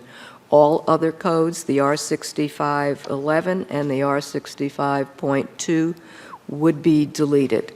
And again, as was noted earlier when Nellie and I were discussing the possible deletion of codes, we understand that deleting codes from ICD 9CM and 10CM has been basically something we have not done. But this proposal follows on what was originally being considered by WHO for ICD-10. But once they ceased their updating process for ICD-10 to put their time, energies, and resources to ICD-11, their proposal did not go forward. However, there are many countries that are still using ICD-10 and/or a national modification, and they too are considering what to do to accommodate the sepsis 3 definitions and criteria. So as you can see, again, with the exception of retaining R6510, R6511, R65-2, which was severe sepsis, which you heard Dr. Dorman address in his remarks, are all being proposed for deletion. What we have not also included here are some of the T codes that are in the complications chapter to indicate where we might propose adding, use additional code notes for the new R57.2, the septic shock codes. And again, we do thank you for all of the comments we received. What you see here is specifically related to the ICD-10 CM classification. We did receive a lot of input from people as to whether we would be entertaining including the definitions and criteria within the classification. And again, that is out of scope. That is something that we have not done and will not do in this instance either. But we did have a number of people tell us that there are questions, I guess, with auditors using the sepsis 3 criteria and how that relates to the codes that are ultimately assigned. But again, that is out of scope in terms of what we can accommodate within the classification. So at this point, like to open this up for a discussion relative to the coding proposal. We acknowledge that it may not be totally complete, but again, we wanted to continue this discussion, bring forward something for you to react to as opposed to trying to react in the abstract, and begin the conversation so that we can perhaps come up with a proposal that can be maybe finalized sooner than later, or with the notion that this may also have to come back to a subsequent meeting. And with that, I'll open it up for questions, and we have a couple of people heading to the microphone. Sue from AHIMA, and I really like this proposal a lot, and I actually really hope we can resolve it in the short term and not bring it back in March, because I'd really like to see it implemented next year. But I did have a couple of questions. If you could scroll back to R57.2. I didn't understand the notes exactly because code first underlying conditions. So if you have, and then use additional code for infectious organism, what if it's the same code? So you have sepsis due to staph. That's the underlying condition and it's the infectious organism. So do you code it first or do you decode it additionally? So I didn't understand what that was trying to say exactly. Okay. And that was part of the problem with the notes and having things be deleted and then moving things around.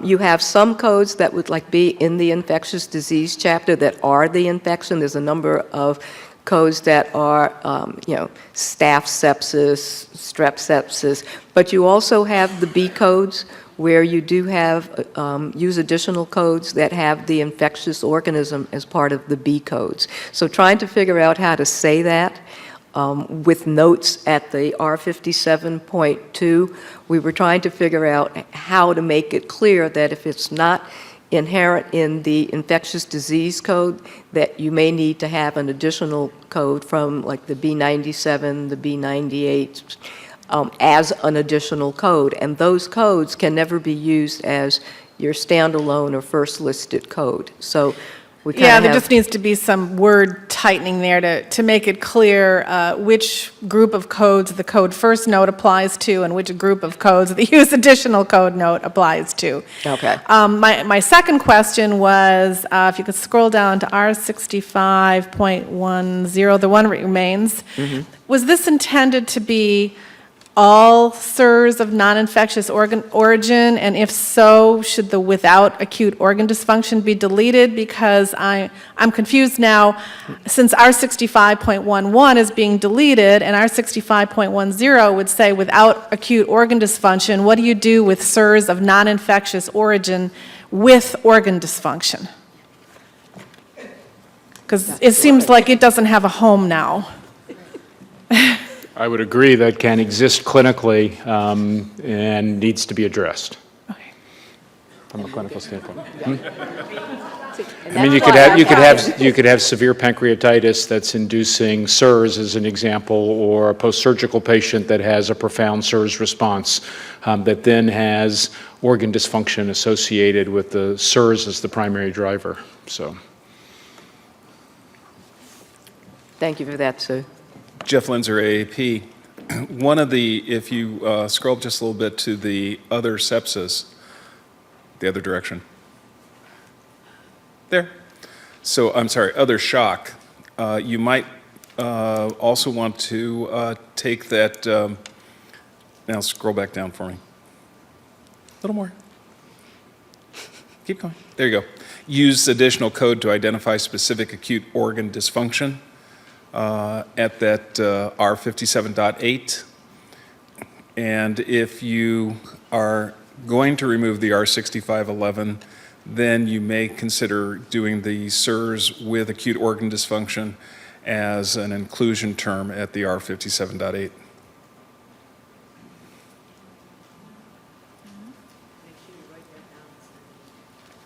Okay, thank you, Dr. Linder. Are we still able to ask clinical questions of Dr. Dorman? Okay. Nellie, with the AHA, the consensus definition was published in 2016. Do you have a sense of how widely accepted it is by physicians in the U.S. today? I know that when Donna mentioned that some hospitals were having problems with auditors and so on, some of the feedback we've heard is that the attending physician in the hospital may use the word sepsis in documentation, but they may not be aware or agree with the sepsis 3 definition. So I don't have a good sense of, is this because the definition is fairly new and it takes time for people to accept these definitions? Did the physicians need more education? I mean, I don't have a good idea of how widely accepted this is. Let me try to help. Okay. My experience has been, and I think others, that where people get lost is they confuse the definition with the clinical criteria. And since some of the papers that were published discussed both, they get lumped together. So where people have argued is the SIRS issue, the clinical criteria of SOFA scoring and et cetera, which still need ongoing investigation in them. The argument has not been about the definition around the issue of whether a person that sepsis is infection with a dysregulated host response and organ dysfunction. It can't be just a routine infection where you don't have something that is driving mortality.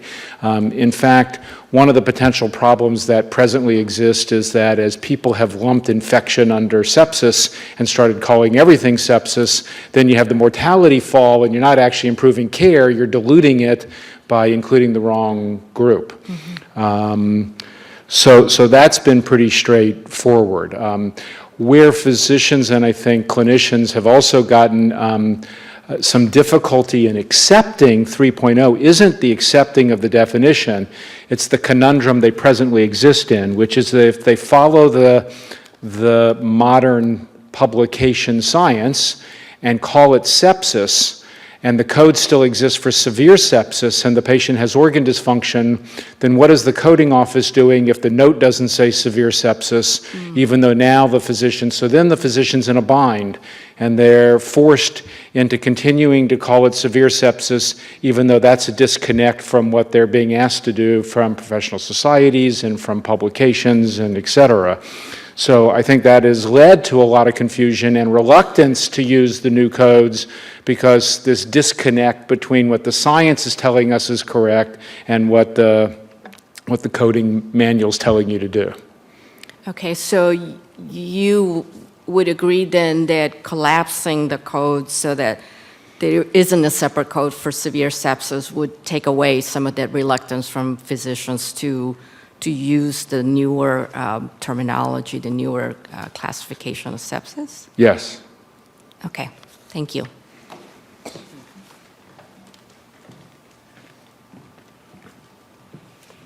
Are there any other questions from the audience? Moderator, could you open the phone line for questions, please?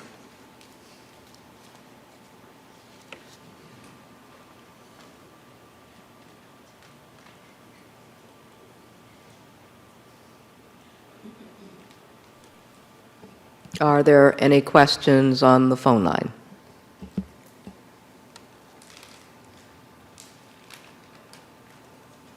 Okay, thank you. Hearing none.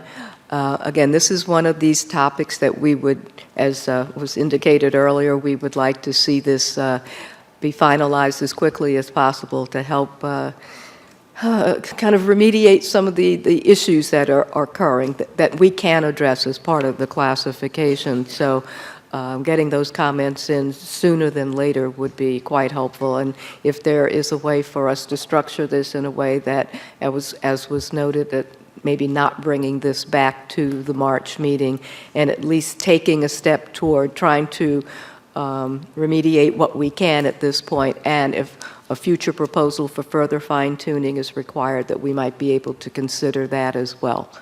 But yeah, again, I do thank everyone for the cards and letters we received on this. I know that it is a challenging topic, and we thank you for trying to help us address this in a very broad way. And if there are no other comments, I will now then turn the podium over to Dr. David Berglund, who will lead us in the next set of discussions.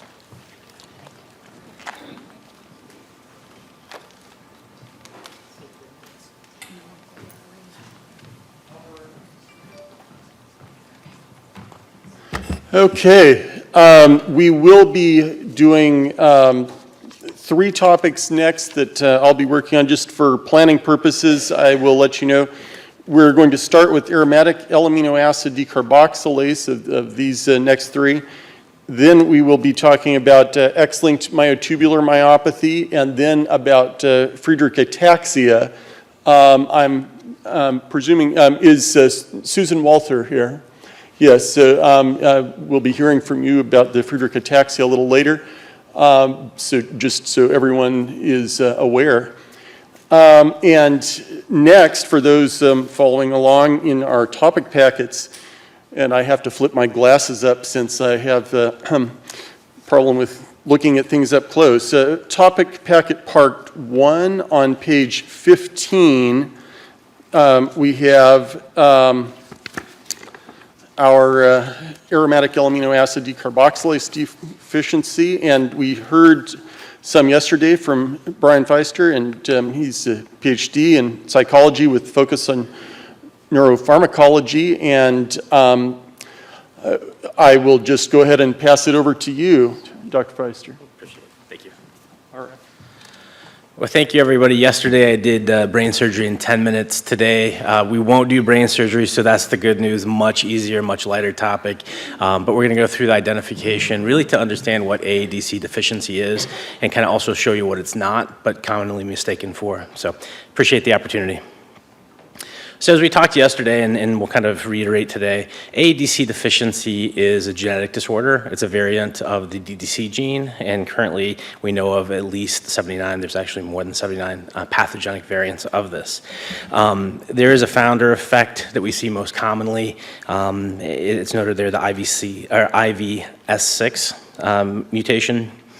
So what we need to kind of focus on, really what this does, to kind of put it in a nutshell, is with the DDC gene variant, what the patient ends up lacking is the enzyme to convert L-DOPA into dopamine, and also lacks the ability to convert other basically building blocks for neurotransmitters into functional neurotransmitters. So these children will present with a cluster of clinical symptoms. Many of these do look like other diseases, so I have a slide that kind of highlights that. But the biggest thing that we see is typically the hypotonia, the movement disorders, neurological dysfunction. What's important to note about these kids is they don't get better. Despite interventions, despite what we've been trying to do up until this point, these children don't get better, they don't respond to treatment. And so when we look at this, there's a significant risk for these children to expire within the first decade of life. So what we're trying to do is identify this disease more prevalently, understand how common it is, and then be able to treat these patients more effectively.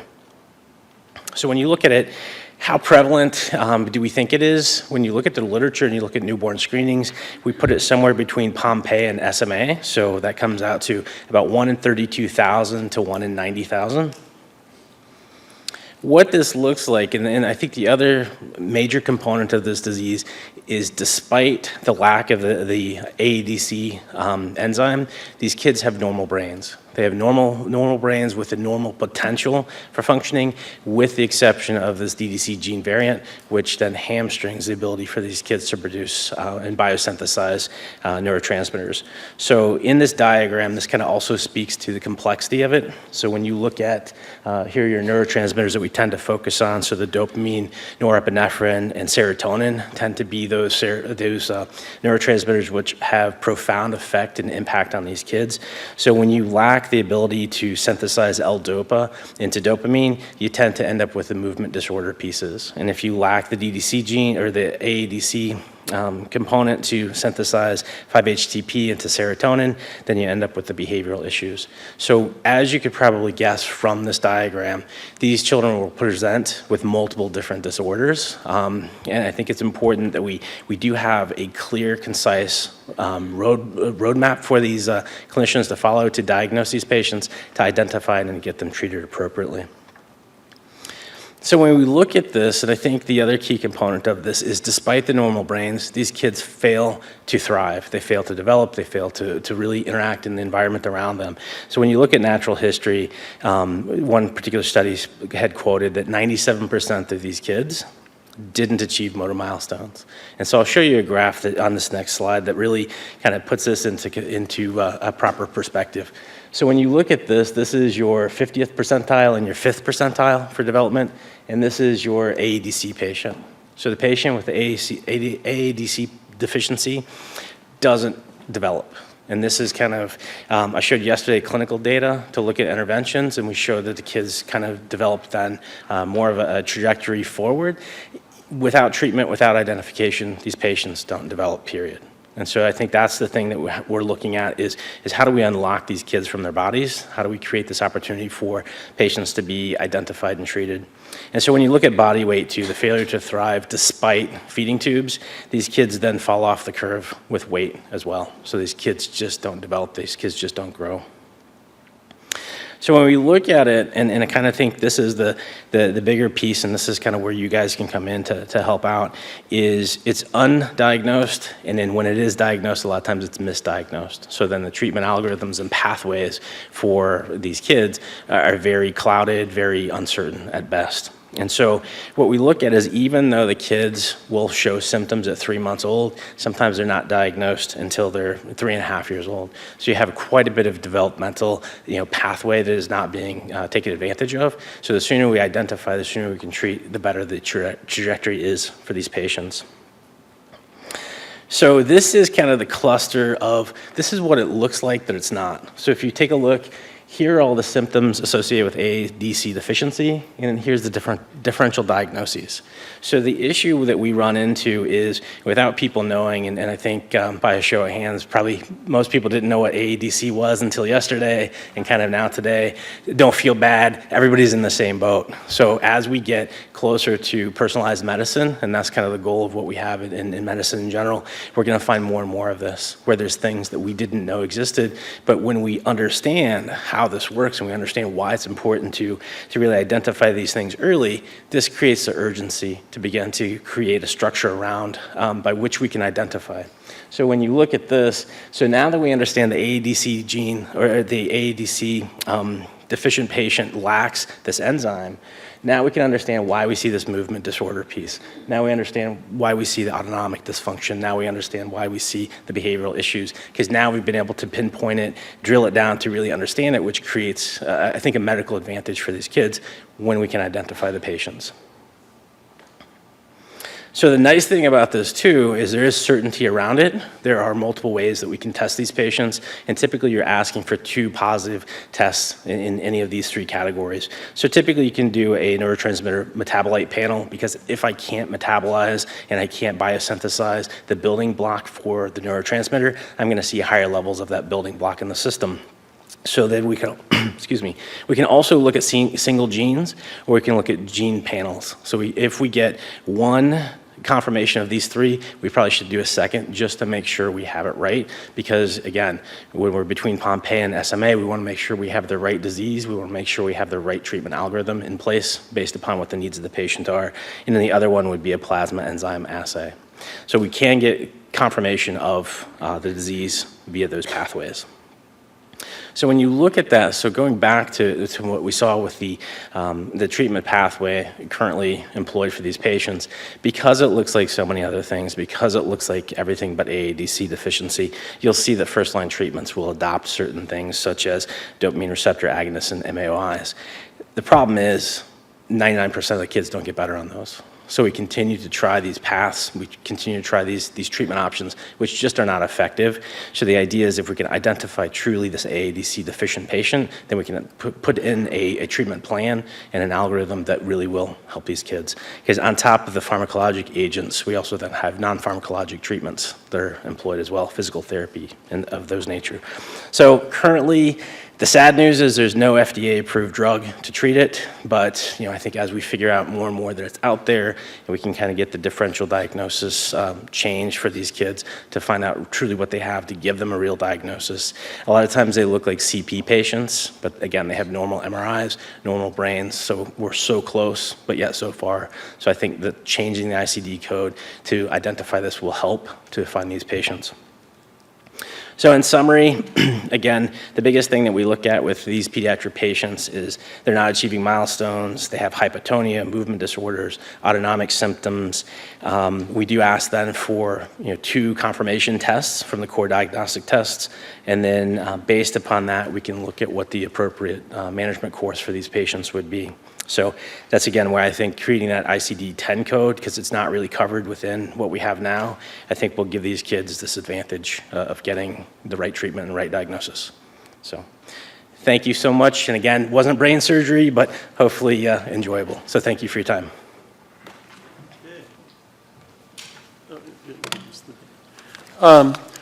Any clinical questions about AADC for Dr. Feister?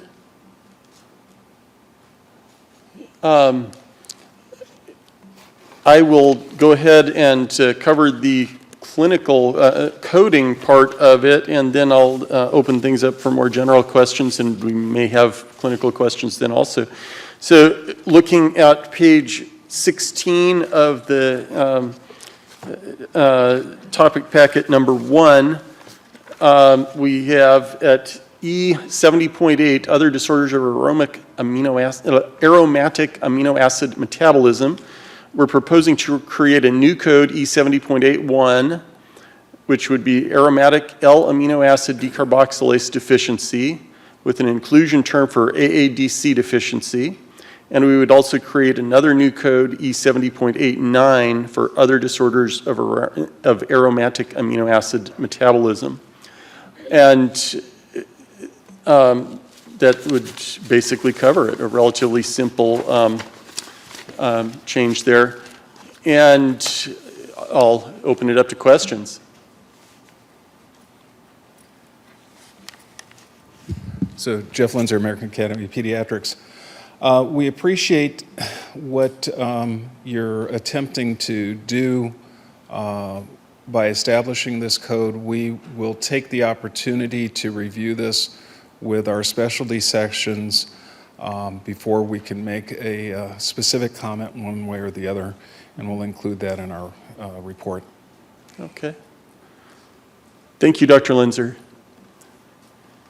Any other questions or comments?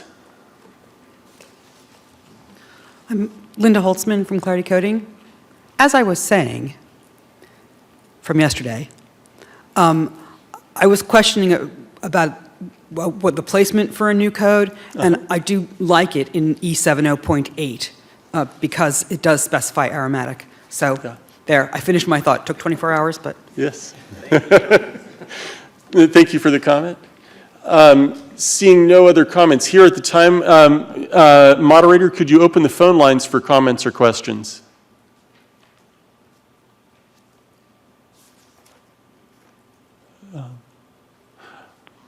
Moderator, could we open the phone lines?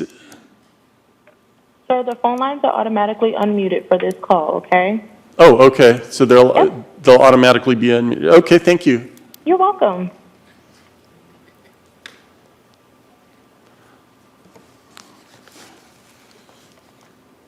Well, I'm not hearing any voices and from the phone line, so we'll move on.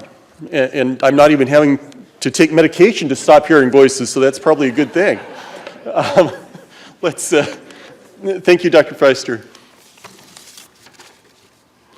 All right, next we will be moving to X-linked myotubular myopathy, and we will have this in the topic packet part 2, and this will be on page 58 for those who are following along.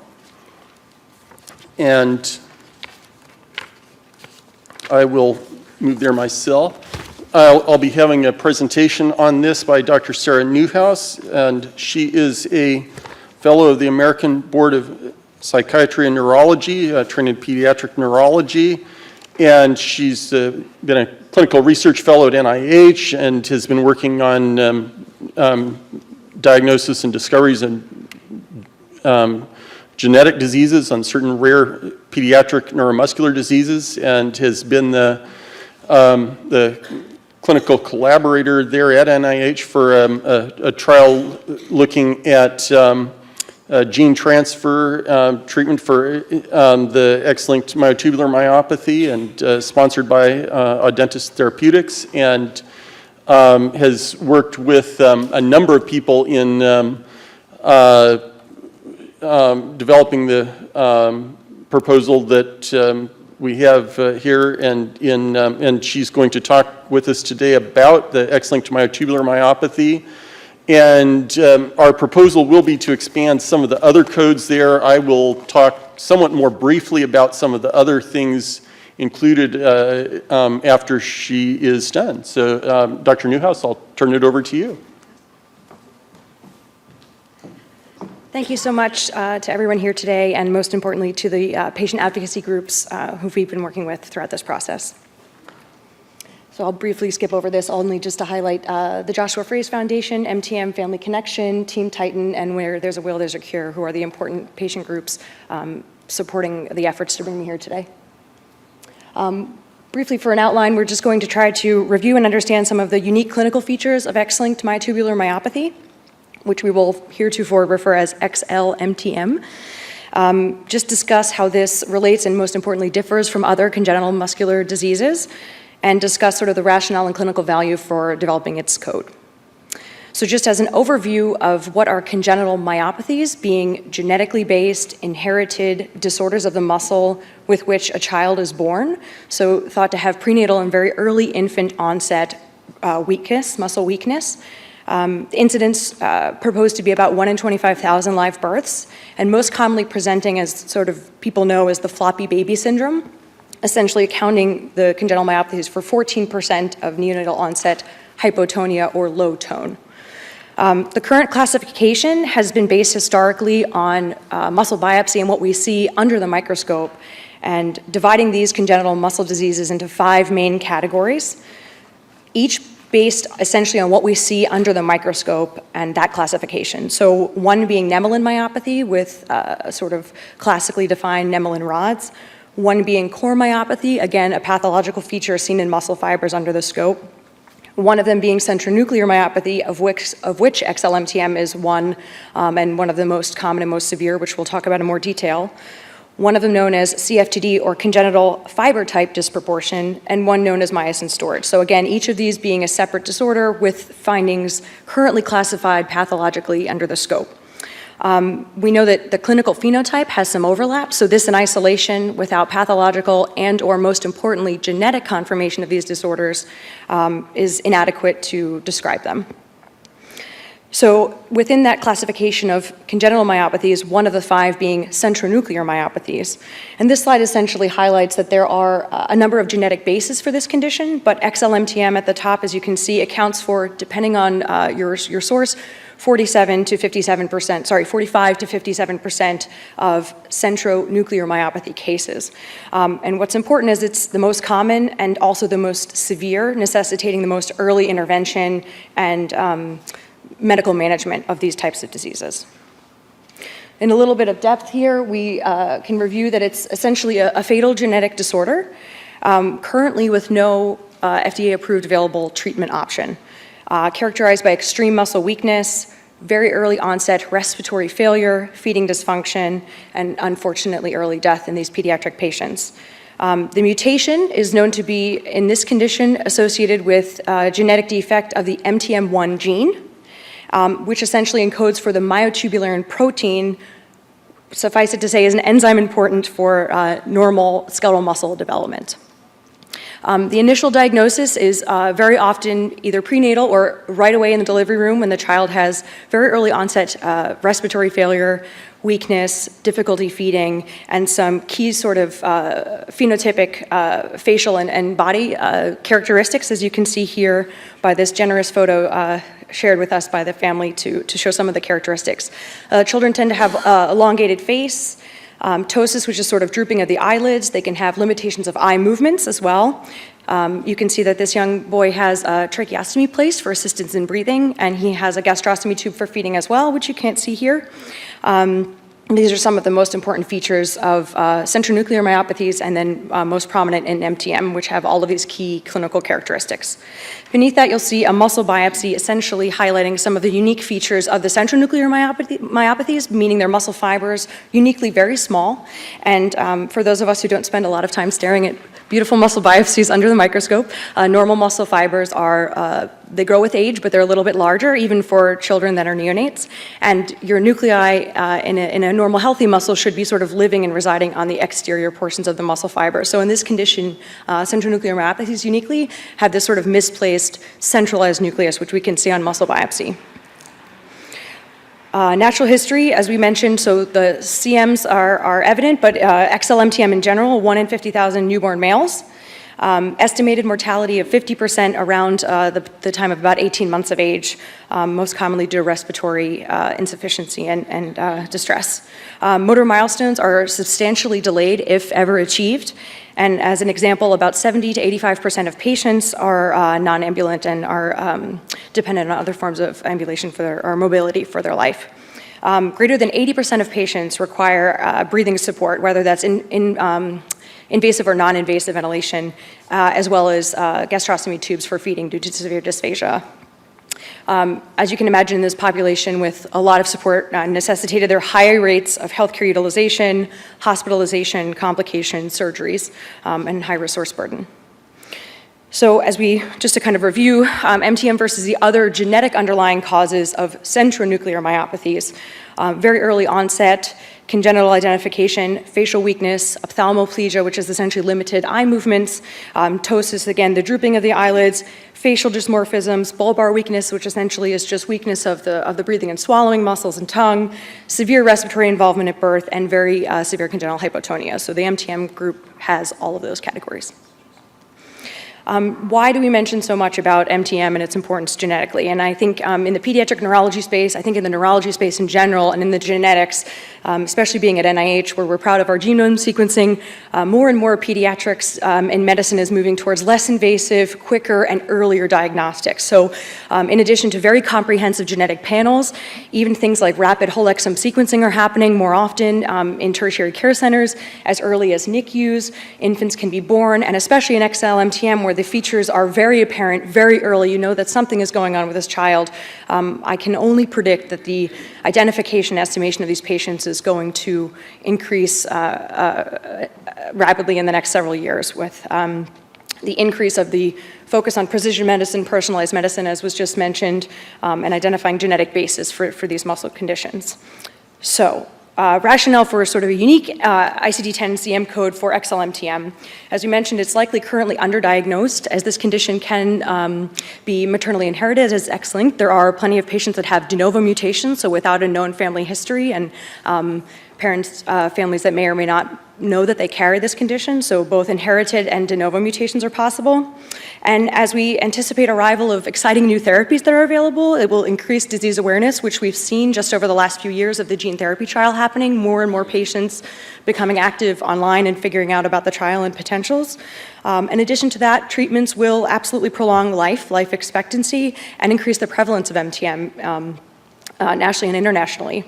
An accurate diagnosis and treatment will absolutely improve patient outcomes as well as caregiver quality of life in terms of prognosis and knowing when to make surgical interventions. These are challenging decisions for families to make when they have a sound diagnosis and they're able to know the prognosis.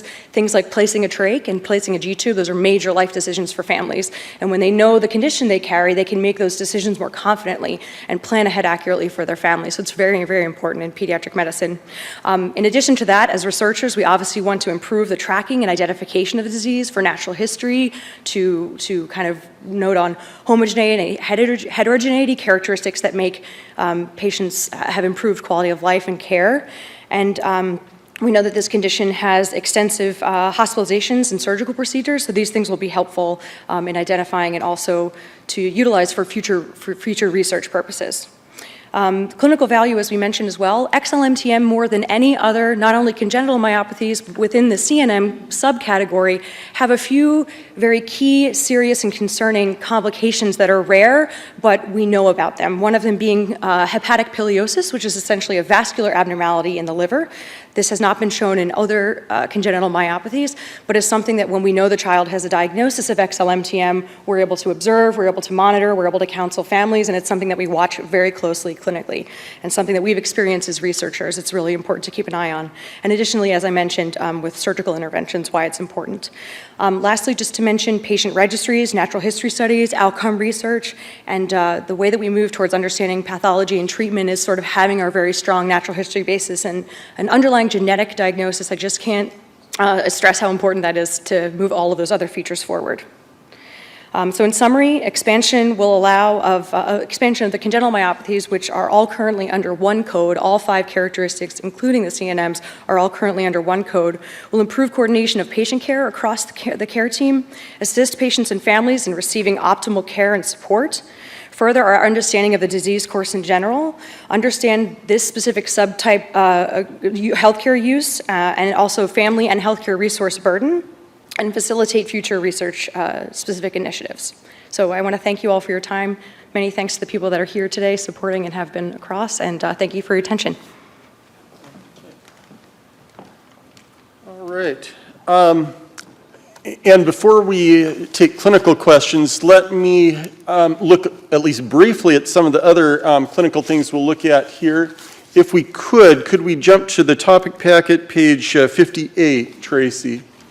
I want to at least briefly cover some things here, and let us scroll down a little, if we could. Let's go back, not that far down, sorry, second paragraph on page 58, if we could. Yeah, there we go, Nemeline myopathy. So we've talked some about the X-linked myotubular myopathy. We've got at least a few other congenital myopathies. I wanted to look next at Nemeline myopathy, and it is the most common congenital myopathy with an estimated incidence of 1 in 50,000. Tracy, you could probably do Control L and Control 2 so we can get this sort of full screen. Thank you. But let's stay on Nemeline myopathy, all right. And infants with Nemeline myopathy often have problems with breathing and feeding and weakness, including particularly proximal muscles of the trunk. They can develop scoliosis and some other things. There are 6 types I won't go into, and I'm not going to talk in detail about the genetic basis, although there are at least 2 genes that can frequently be associated with it. It's also called rod body disease or rod myopathy. Moving on, we talked some about centronuclear myopathy. Let's scroll, thanks, stop there for now. The autosomal centronuclear myopathy is not as common, but does occur also. Let's actually go on to the next page here. And can we scroll just a little to get this paragraph a little more? So autosomal centronuclear myopathy, we don't know the prevalence for it. It can be either autosomal dominant or autosomal recessive, and there are multiple genes that can be involved. We've seen some of those earlier, and some are mentioned here too. Again, people with this can have mild to severe breathing problems. They can have weakness of the muscles needed for breathing and weakness of other muscles also.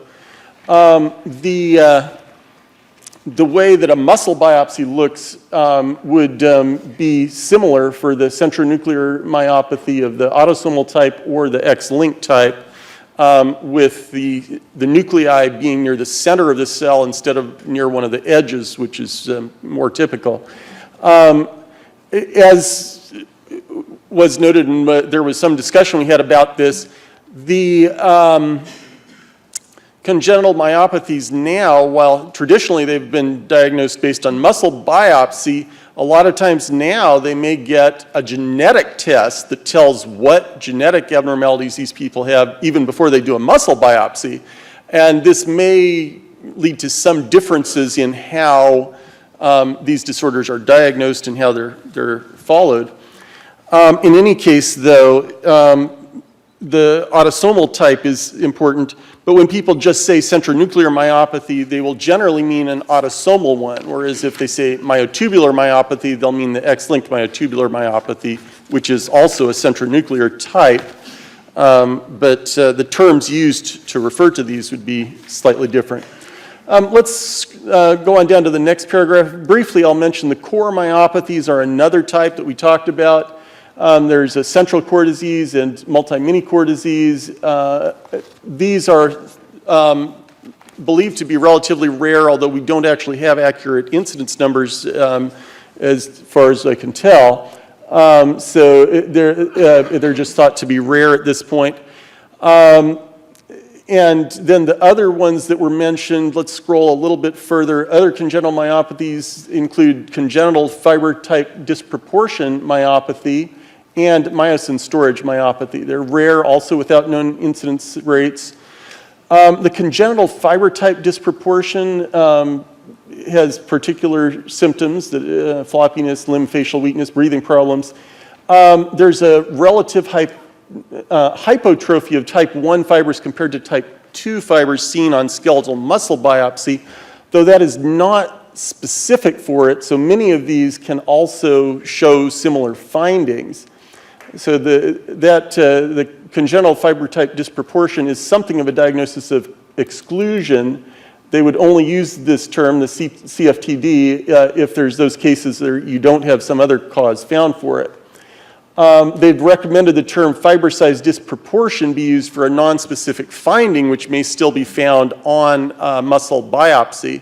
So as far as the way we're handling these terms, I'm trying to get a picture clinically for you of how and why we're handling them, as we'll get to those terms a little later. Let us jump to now the next page, actually. Arthrogryposis multiplex congenita. That is development of multiple joint contractures in more than one area prior to birth. It's a physical symptom. It can be associated with a lot of different medical conditions, some of which include these congenital myopathies, certain of them. So it should, now it might not be due to one of these, but it could be also. So it would be more appropriate to exclude it from the congenital myopathies, but in a way that will allow coding of both conditions if both are present and appropriately should be coded. That is, it would be better for us to have an excludes 2 note rather than an excludes 1 note, which is what we've got there now. That's where we're at on those. Having gone over that, I'll be somewhat eager now to go and talk about the codes themselves, but perhaps I should stop and allow any questions or comments about the clinical aspect of things first. Would anyone like to ask questions about or address any of the clinical issues we've been talking about here before we talk about the codes?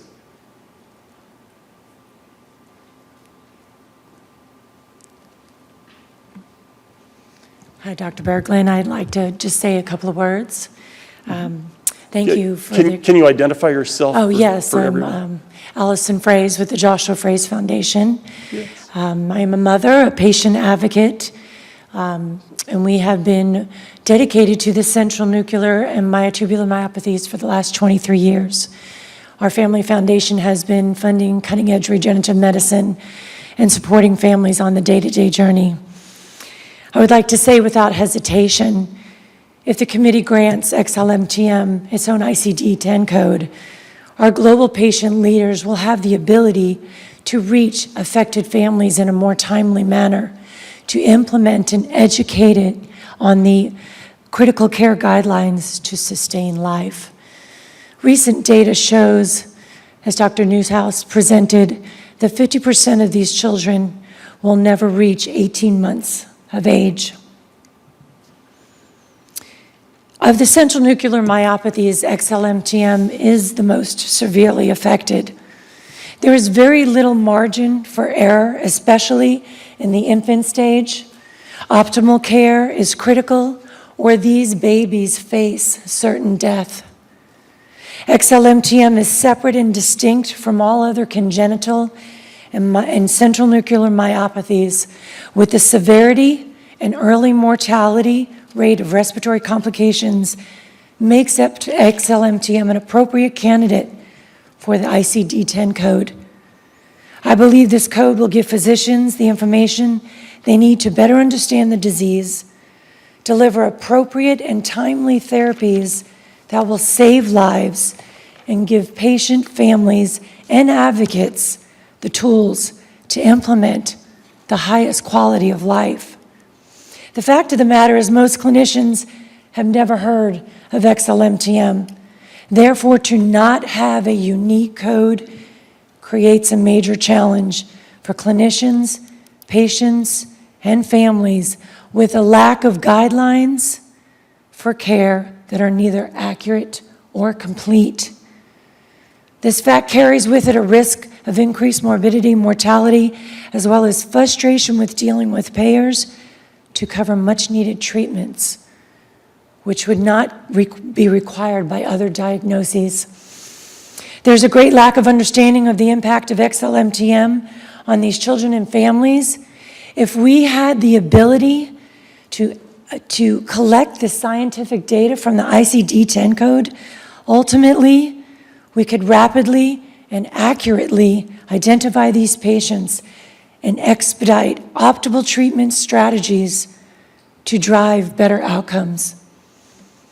These children will be sent to clinicians outside the institutions, and these physicians should know they are treating a child affected with XLMTM, as there are other conditions and multiple surgeries related to this indication. And in closing, I would like to reiterate, having its own code, these facts would be more readily available to the clinicians caring for these patients. Thank you, Dr. Berglund, for your time and your patience. Thank you, Ms. Fraze. And I will note, I didn't mention earlier on page 59 near the top also, we had a note that most of those infants who have this are hospitalized about 90 days initially. And then on average, patients can spend 35 to 47% of their first year of life in the hospital. So they spend a lot of time in the hospital. They're often severely incapacitated, need ventilator support. They've got impaired motor skills. They need feeding support, often have gastrostomy needed. And few of them live beyond early adolescence, although there have been some.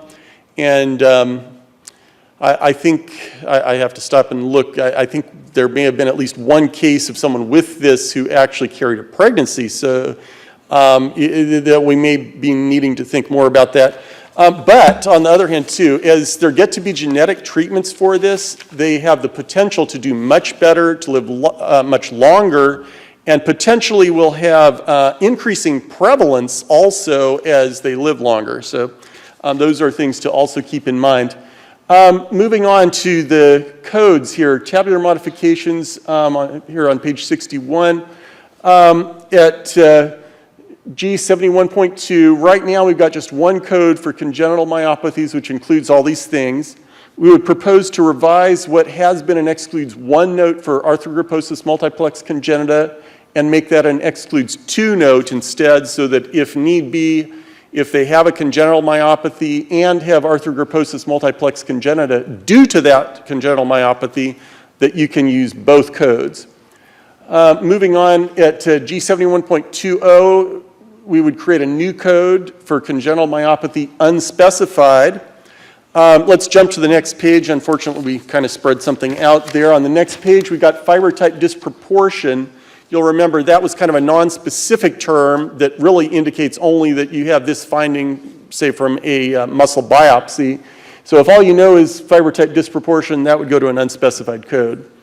There would also be a proposed new code here, G71.21 for Nemeline myopathy. We talked about that. We would create a new subcategory, G71.22 for centronuclear myopathy. And within that, we would create a new code, G71.220 for X-linked myotubular myopathy. Now, I also mentioned the term myotubular myopathy is sometimes used by itself. That would be an inclusion term here, with the non-essential modifier of centronuclear also to make clear that that would also be coded here. We would also propose to create a new code, G71.228, for other centronuclear myopathy. And this would include autosomal centronuclear myopathy, both autosomal dominant and autosomal recessive, and the term centronuclear myopathy NOS, which is frequently used for this, would also be an inclusion term here. Moving forward a little bit more, we would also propose to create a new code, G71.29, other congenital myopathy, and here we would include central core disease, congenital fiber type disproportion, mini-core disease, multi-core disease, and multi-mini-core disease. And for interest's sake, if anyone's interested in hearing about it, we have reviewed how this is handled in ICD-10. There were some further expansions that were somewhat different from what we're proposing here. We don't have to try to precisely follow what's in ICD-11. They did have some expansion of at least one of the core disease, central core disease. Given that we don't have an incidence estimate for that, we would not propose to expand that and give it its own code, at least at this time, although that could be contemplated in future if we had a proposal separately to consider that in future. Now, we had talked about some of the other terms that may be important here, and we did propose some index modifications too. Rod body disease would go to the G71.21. Fiber type disproportion would go to the .20, the unspecified code, while if it was identified as congenital fiber type disproportion, that would go to the .29, the other congenital myopathy code. The myosin storage myopathy, as well as hyaline body myopathy, would go to the .29, the other code, while the rod body myopathy, being another name for the Nemeline, would go to the .21. So that covers the proposed coding changes. Any comments on the coding changes, or if anyone missed talking about the clinical issues, you're welcome to ask questions or comment now too. Lynn Keene, Keene Consulting. I'm afraid I just don't understand why congenital fiber type disproportion goes to .29 when the entire category is congenital. And G7120 says congenital myopathy with that, the next page, inclusion term there. Can you Right. explain why that decision was made? Certainly, I tried to explain that some earlier, which was one reason I was trying to go through that aspect of things. I will direct you to the bottom of page 59. Again, let's go back and review that. So scroll back up, page 59. No, let's see, where are we? No, I think we're on page 60, aren't we? So I want to go back a little earlier. Here we go. Other congenital myopathies, which include congenital fiber type disproportion myopathy and myosin storage myopathy, are rare. Looking at here, the paragraph we're looking at, the third line down, congenital fiber type disproportion myopathy. It describes the symptoms it has. This is a specific diagnosis, diagnosed based on a relative hypertrophy of type 1 muscle fibers compared to type 2 fibers seen on skeletal muscle biopsy. However, these findings are not specific. In other words, when they look at the muscle biopsy, the findings you get for it are not specific. So they are found in many different myopathic and neuropathic conditions. So the term, the diagnosis, CFTD, is a diagnosis of exclusion. The term CFTD should be reserved for those cases in which no secondary cause can be found. While it has been recommended that the term fiber size disproportion be used for the non-specific finding. So just to review that, that would be why we would put fiber size disproportion at the unspecified, and we'd have the congenital CFTD at the other code. We're going to need some additional instructions to make this happen, because I think I follow this paragraph, but I'm kind of getting eyebrows from my buddies around here. I don't know how a coder would be able to tell the difference and place it correctly in .20 versus .29. I'm sorry. Oh, okay. That's something to think about, and it can depend some on what terms are used then. Sue? Yeah, and Sue Bowman from AHIMA, and I would completely agree with what Lynn just said, because to me, and maybe it's the pre-lunch blood sugar, but to me it looks like we have the same term under two different codes. That's how I would interpret the way it's currently worded. And that is something, I suppose, to think about and be concerned about. Unfortunately, as I understand, these would be the terms that people may use depending. So it's fairly specific. Comments, questions? Ed Lichty, Academy of Pediatrics. Just like to say we support this proposal in general. We'd like to pass it on to our section of neurology just for their comments, but I don't anticipate there will be any problems, and that I anticipate we'll support this proposal. Okay, thank you. And we certainly welcome input on that. And we will take a little closer look at these separate terms. Sue and Lynn, I will additionally comment that in ICD-10, WHO did break out these things, and they handled these separate terms in the same way that we are proposing to handle them here. That being the case, we would want to try to match what World Health Organization does as best we can. And while we'll want to try to look at this to make sure the way these should be handled will be clear, we do like to also try to handle the indexing of the terms or inclusion of the terms in the same way WHO does as best we can. And again, it's consistent with how WHO handles it. I don't know how often you'll get those terms separately. I'd like to hope that we wouldn't see the simple term by itself, but congenital fiber type disproportion as a disease entity is a separate, somewhat specific disease entity, while the other one, just fiber type disproportion, is less specific. Anyway. Nellie. Nellie, AHA. Let me see if I can paraphrase this. I understand that fiber type disproportion by itself is not that specific, but having it in a whole grouping that says congenital makes it look like it's the same thing as what's under G71.29.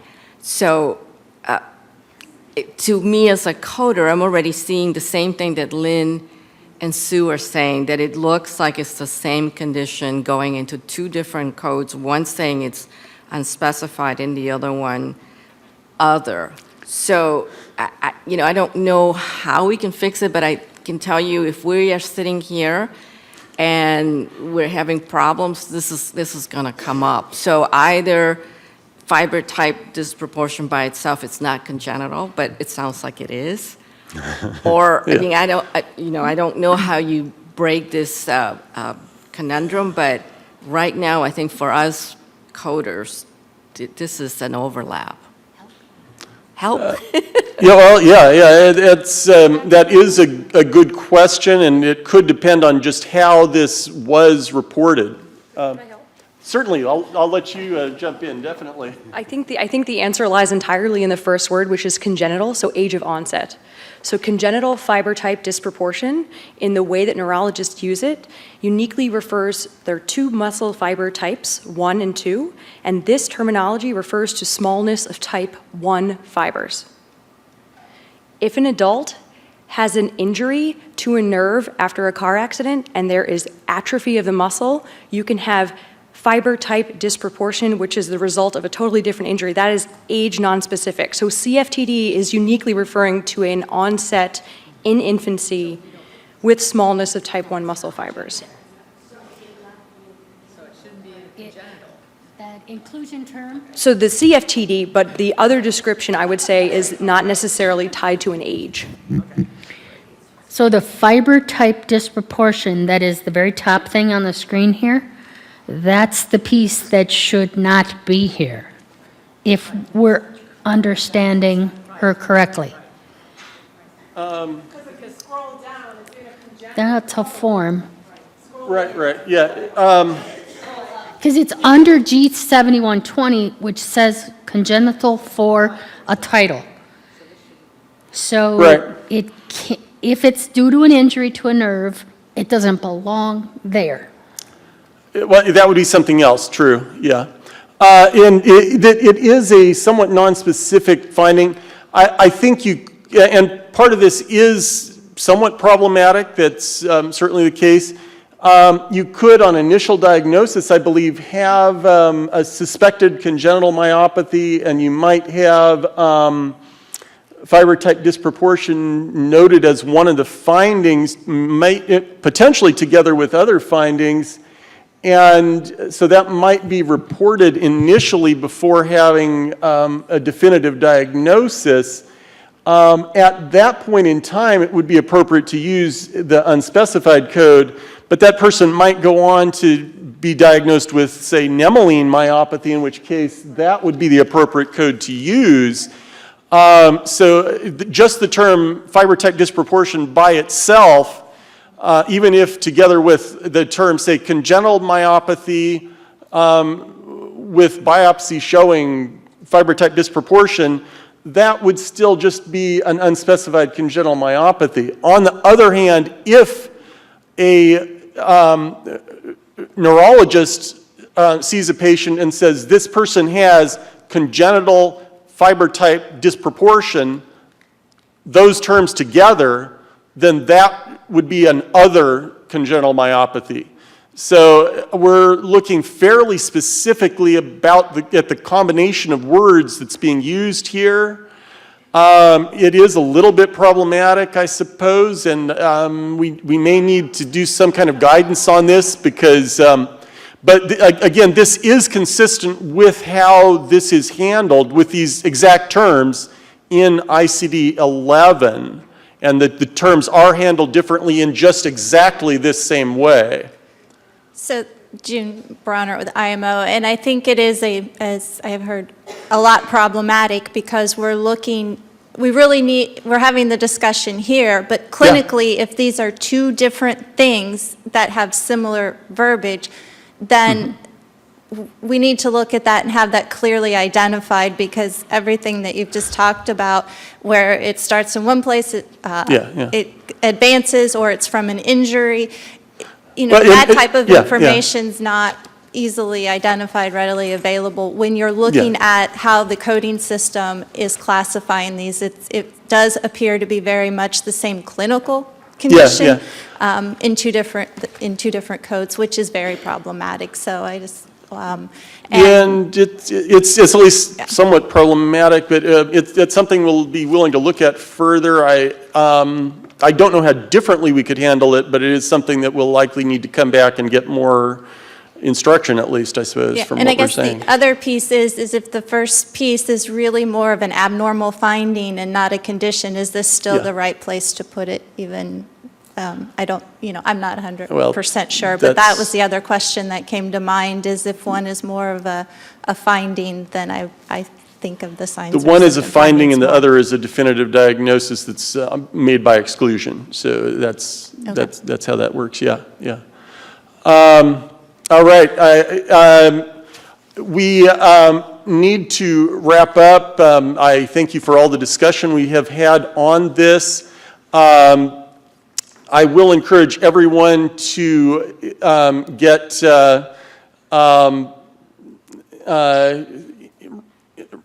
all of your comments to us in writing, and we will be considering this further, and we will certainly be looking to see your comments. I will thank you, Dr. Newhouse, also. We have some time left. I want to try to cover one more topic here before lunch, and we don't have that much time to do that. So in the interest of time, at this point, I am not going to open the phone lines for discussion, but we will encourage anyone out there on the phone lines who's listening and wants to comment on this, please comment in writing. And I will now ask for you to look at your handouts. We're going to move next to Friedreich ataxia, and Susan Walther is going to be presenting on this. It is on page 26 in your handouts in part 2, and we will be moving there. Susan Walther is the Director of Patient Engagement at the Friedreich Ataxia Research Alliance, and she has her master's degree in genetic counseling from Arcadia University, and I will be turning it over to you, Susan Walther. So since I'm presenting on a genetic diagnosis, I wish I could just say ditto. So I appreciate you sticking in and hearing what I have to say about Friedreich ataxia.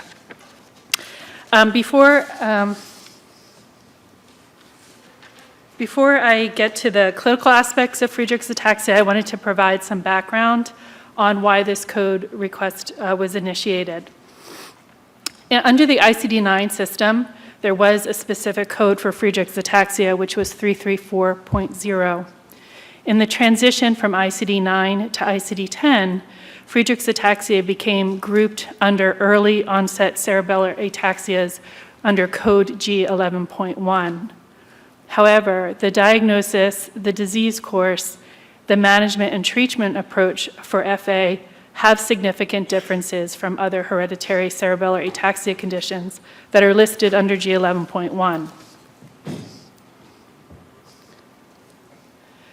On the clinical presentation, Friedreich's ataxia, or FA, is a rare, progressive, multisystem genetic disorder, and it's characterized by gait and balance instability, impaired coordination affecting all muscle systems, loss of sensation in the arms and legs, dysarthria or difficulty with speech, and fatigue. These 5 symptoms have 100% penetrance in Friedreich's ataxia, and they are not unique. They appear in many ataxia conditions. Patients affected with FA also experience symptoms of scoliosis, cardiomyopathy and arrhythmia, diabetes, and in late disease, hearing and vision loss. These 4 symptoms do not have 100% penetrant in FA. There's increased risk in the FA population, but they are unique to an FA clinical presentation as compared to the other hereditary cerebellar ataxias. Additionally, the pathophysiology is unique in Friedreich's ataxia. At the time of diagnosis, the majority of FA patients do not have atrophy of the cerebellum, which is often seen in other early onset cerebellar ataxia conditions. There are multiple areas of the central nervous system affected in Friedreich's ataxia, and the most pronounced is atrophy of the dentate nucleus, and also there's affected tissues in the dorsal root ganglia, sensory peripheral nerves, and corticospinal tracts. There are also multiple tissues affected in FA due to the cellular frataxin protein deficiency, resulting in those comorbidities that I discussed in the skeletal, cardiac, and endocrine systems. Patients with FA have normal cognition. The cerebellar cortex and cerebral cortex are spared in the disease progression. FA affects approximately 1 in 50,000 people, with an estimated US prevalence of 4,000 patients and a global prevalence of 15,000 patients. So Friedreich's ataxia does meet the definition of a rare disease. It is a monogenic disease due to mutations in the frataxin gene, which is located on chromosome 9, and it is the only gene to date that has been identified and associated with Friedreich's ataxia. Inheritance is autosomal recessive, so each child of parents carrying one mutated allele in the frataxin gene has a 25% chance of inheriting both alleles and being affected. And in this disease, males and females have an equal chance of being affected.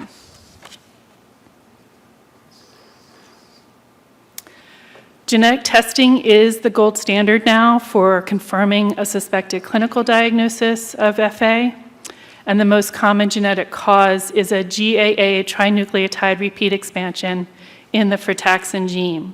So at the top of this diagram, it represents a normal allele in a person that's unaffected with Friedreich's ataxia, and that GAA repeat expansion in unaffected people is in the range of about 15 to 33 GAA repeats, represented here by a repeat size of 20. The lower part of this diagram represents an affected allele in somebody with FA, and that GAA trinucleotide repeat size expands anywhere from about 500 to over 1,000 repeats. And what you can see in normal production of frataxin protein, the level is lower in people with FA, so the actual structure of the protein is normal. It's just the amount in the cells that is too low and is deficient. So most people with FA are diagnosed between the ages of 5 to 15, although about 15% of our patient population are diagnosed after the age of 25, and we have had patients that are diagnosed after the age of 40. The variable age of onset and the age of diagnosis does correlate with the size of that GAA repeat expansion. So the larger the repeat expansion, the earlier the age of onset for FA. There are consensus clinical management guidelines that have been developed for treating the symptoms of FA, but currently there's no FDA-approved therapeutic option to halt the progression of the disease. As I mentioned, the treatment development pipelines are being designed to boost cellular frataxin levels and to minimize oxidative stress, which is a byproduct of the deficiency of the frataxin protein. The therapeutic options that are being developed will be applicable only to FA and not applicable to the other early onset cerebellar ataxias that are listed under G11.1. So just to summarize the differences between FA and those other ataxias listed under the code G11.1, FA symptom onset does span childhood to adulthood. Cerebellar atrophy is not a presenting feature in FA as it is in the other ataxias. Global developmental delay is a feature of some of the other ataxias listed under G11.1, and it is not a feature of Friedreich's ataxia. Seizures are also a feature that is not present in FA. And as I mentioned, scoliosis, diabetes, and cardiomyopathy are present in FA and not in other G11.1 ataxia conditions. So this is some data looking at the coding of FA patients in that transition from ICD-9 to ICD-10. We looked at about 1,200 FA patients that had been coded with 334.0, and then we looked at how they were coded in the ICD-10 system.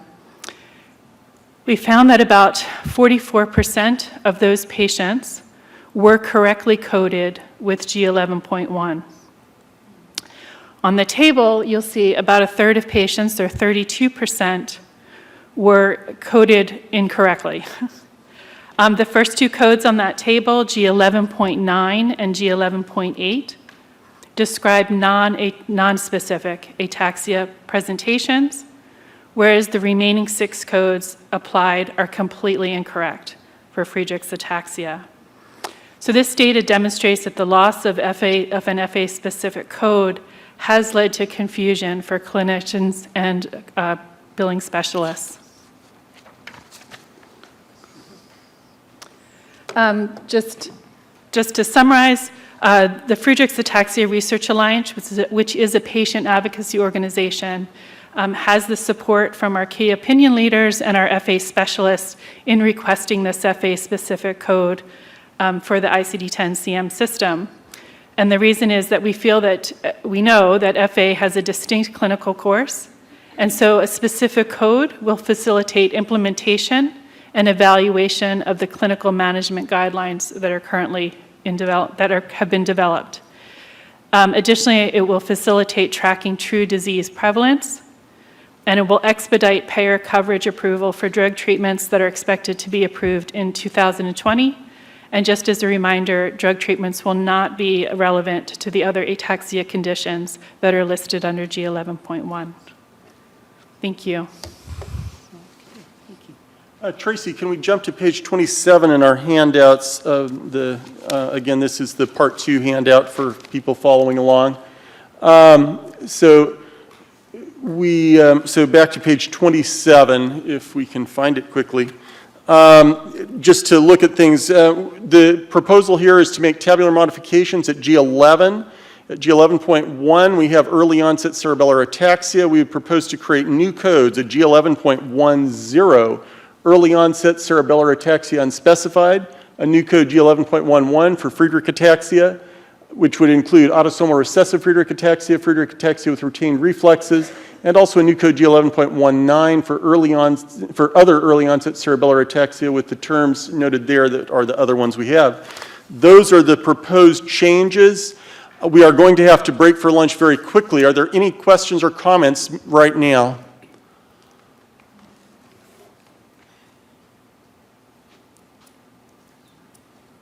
Jeff Linzer, AAP. We support the re-addition of this code to the set. Thank you, Dr. Linzer. I don't see anyone else here right now. Any comments on the phone line? Hearing none, we will break for lunch. Have a good lunch.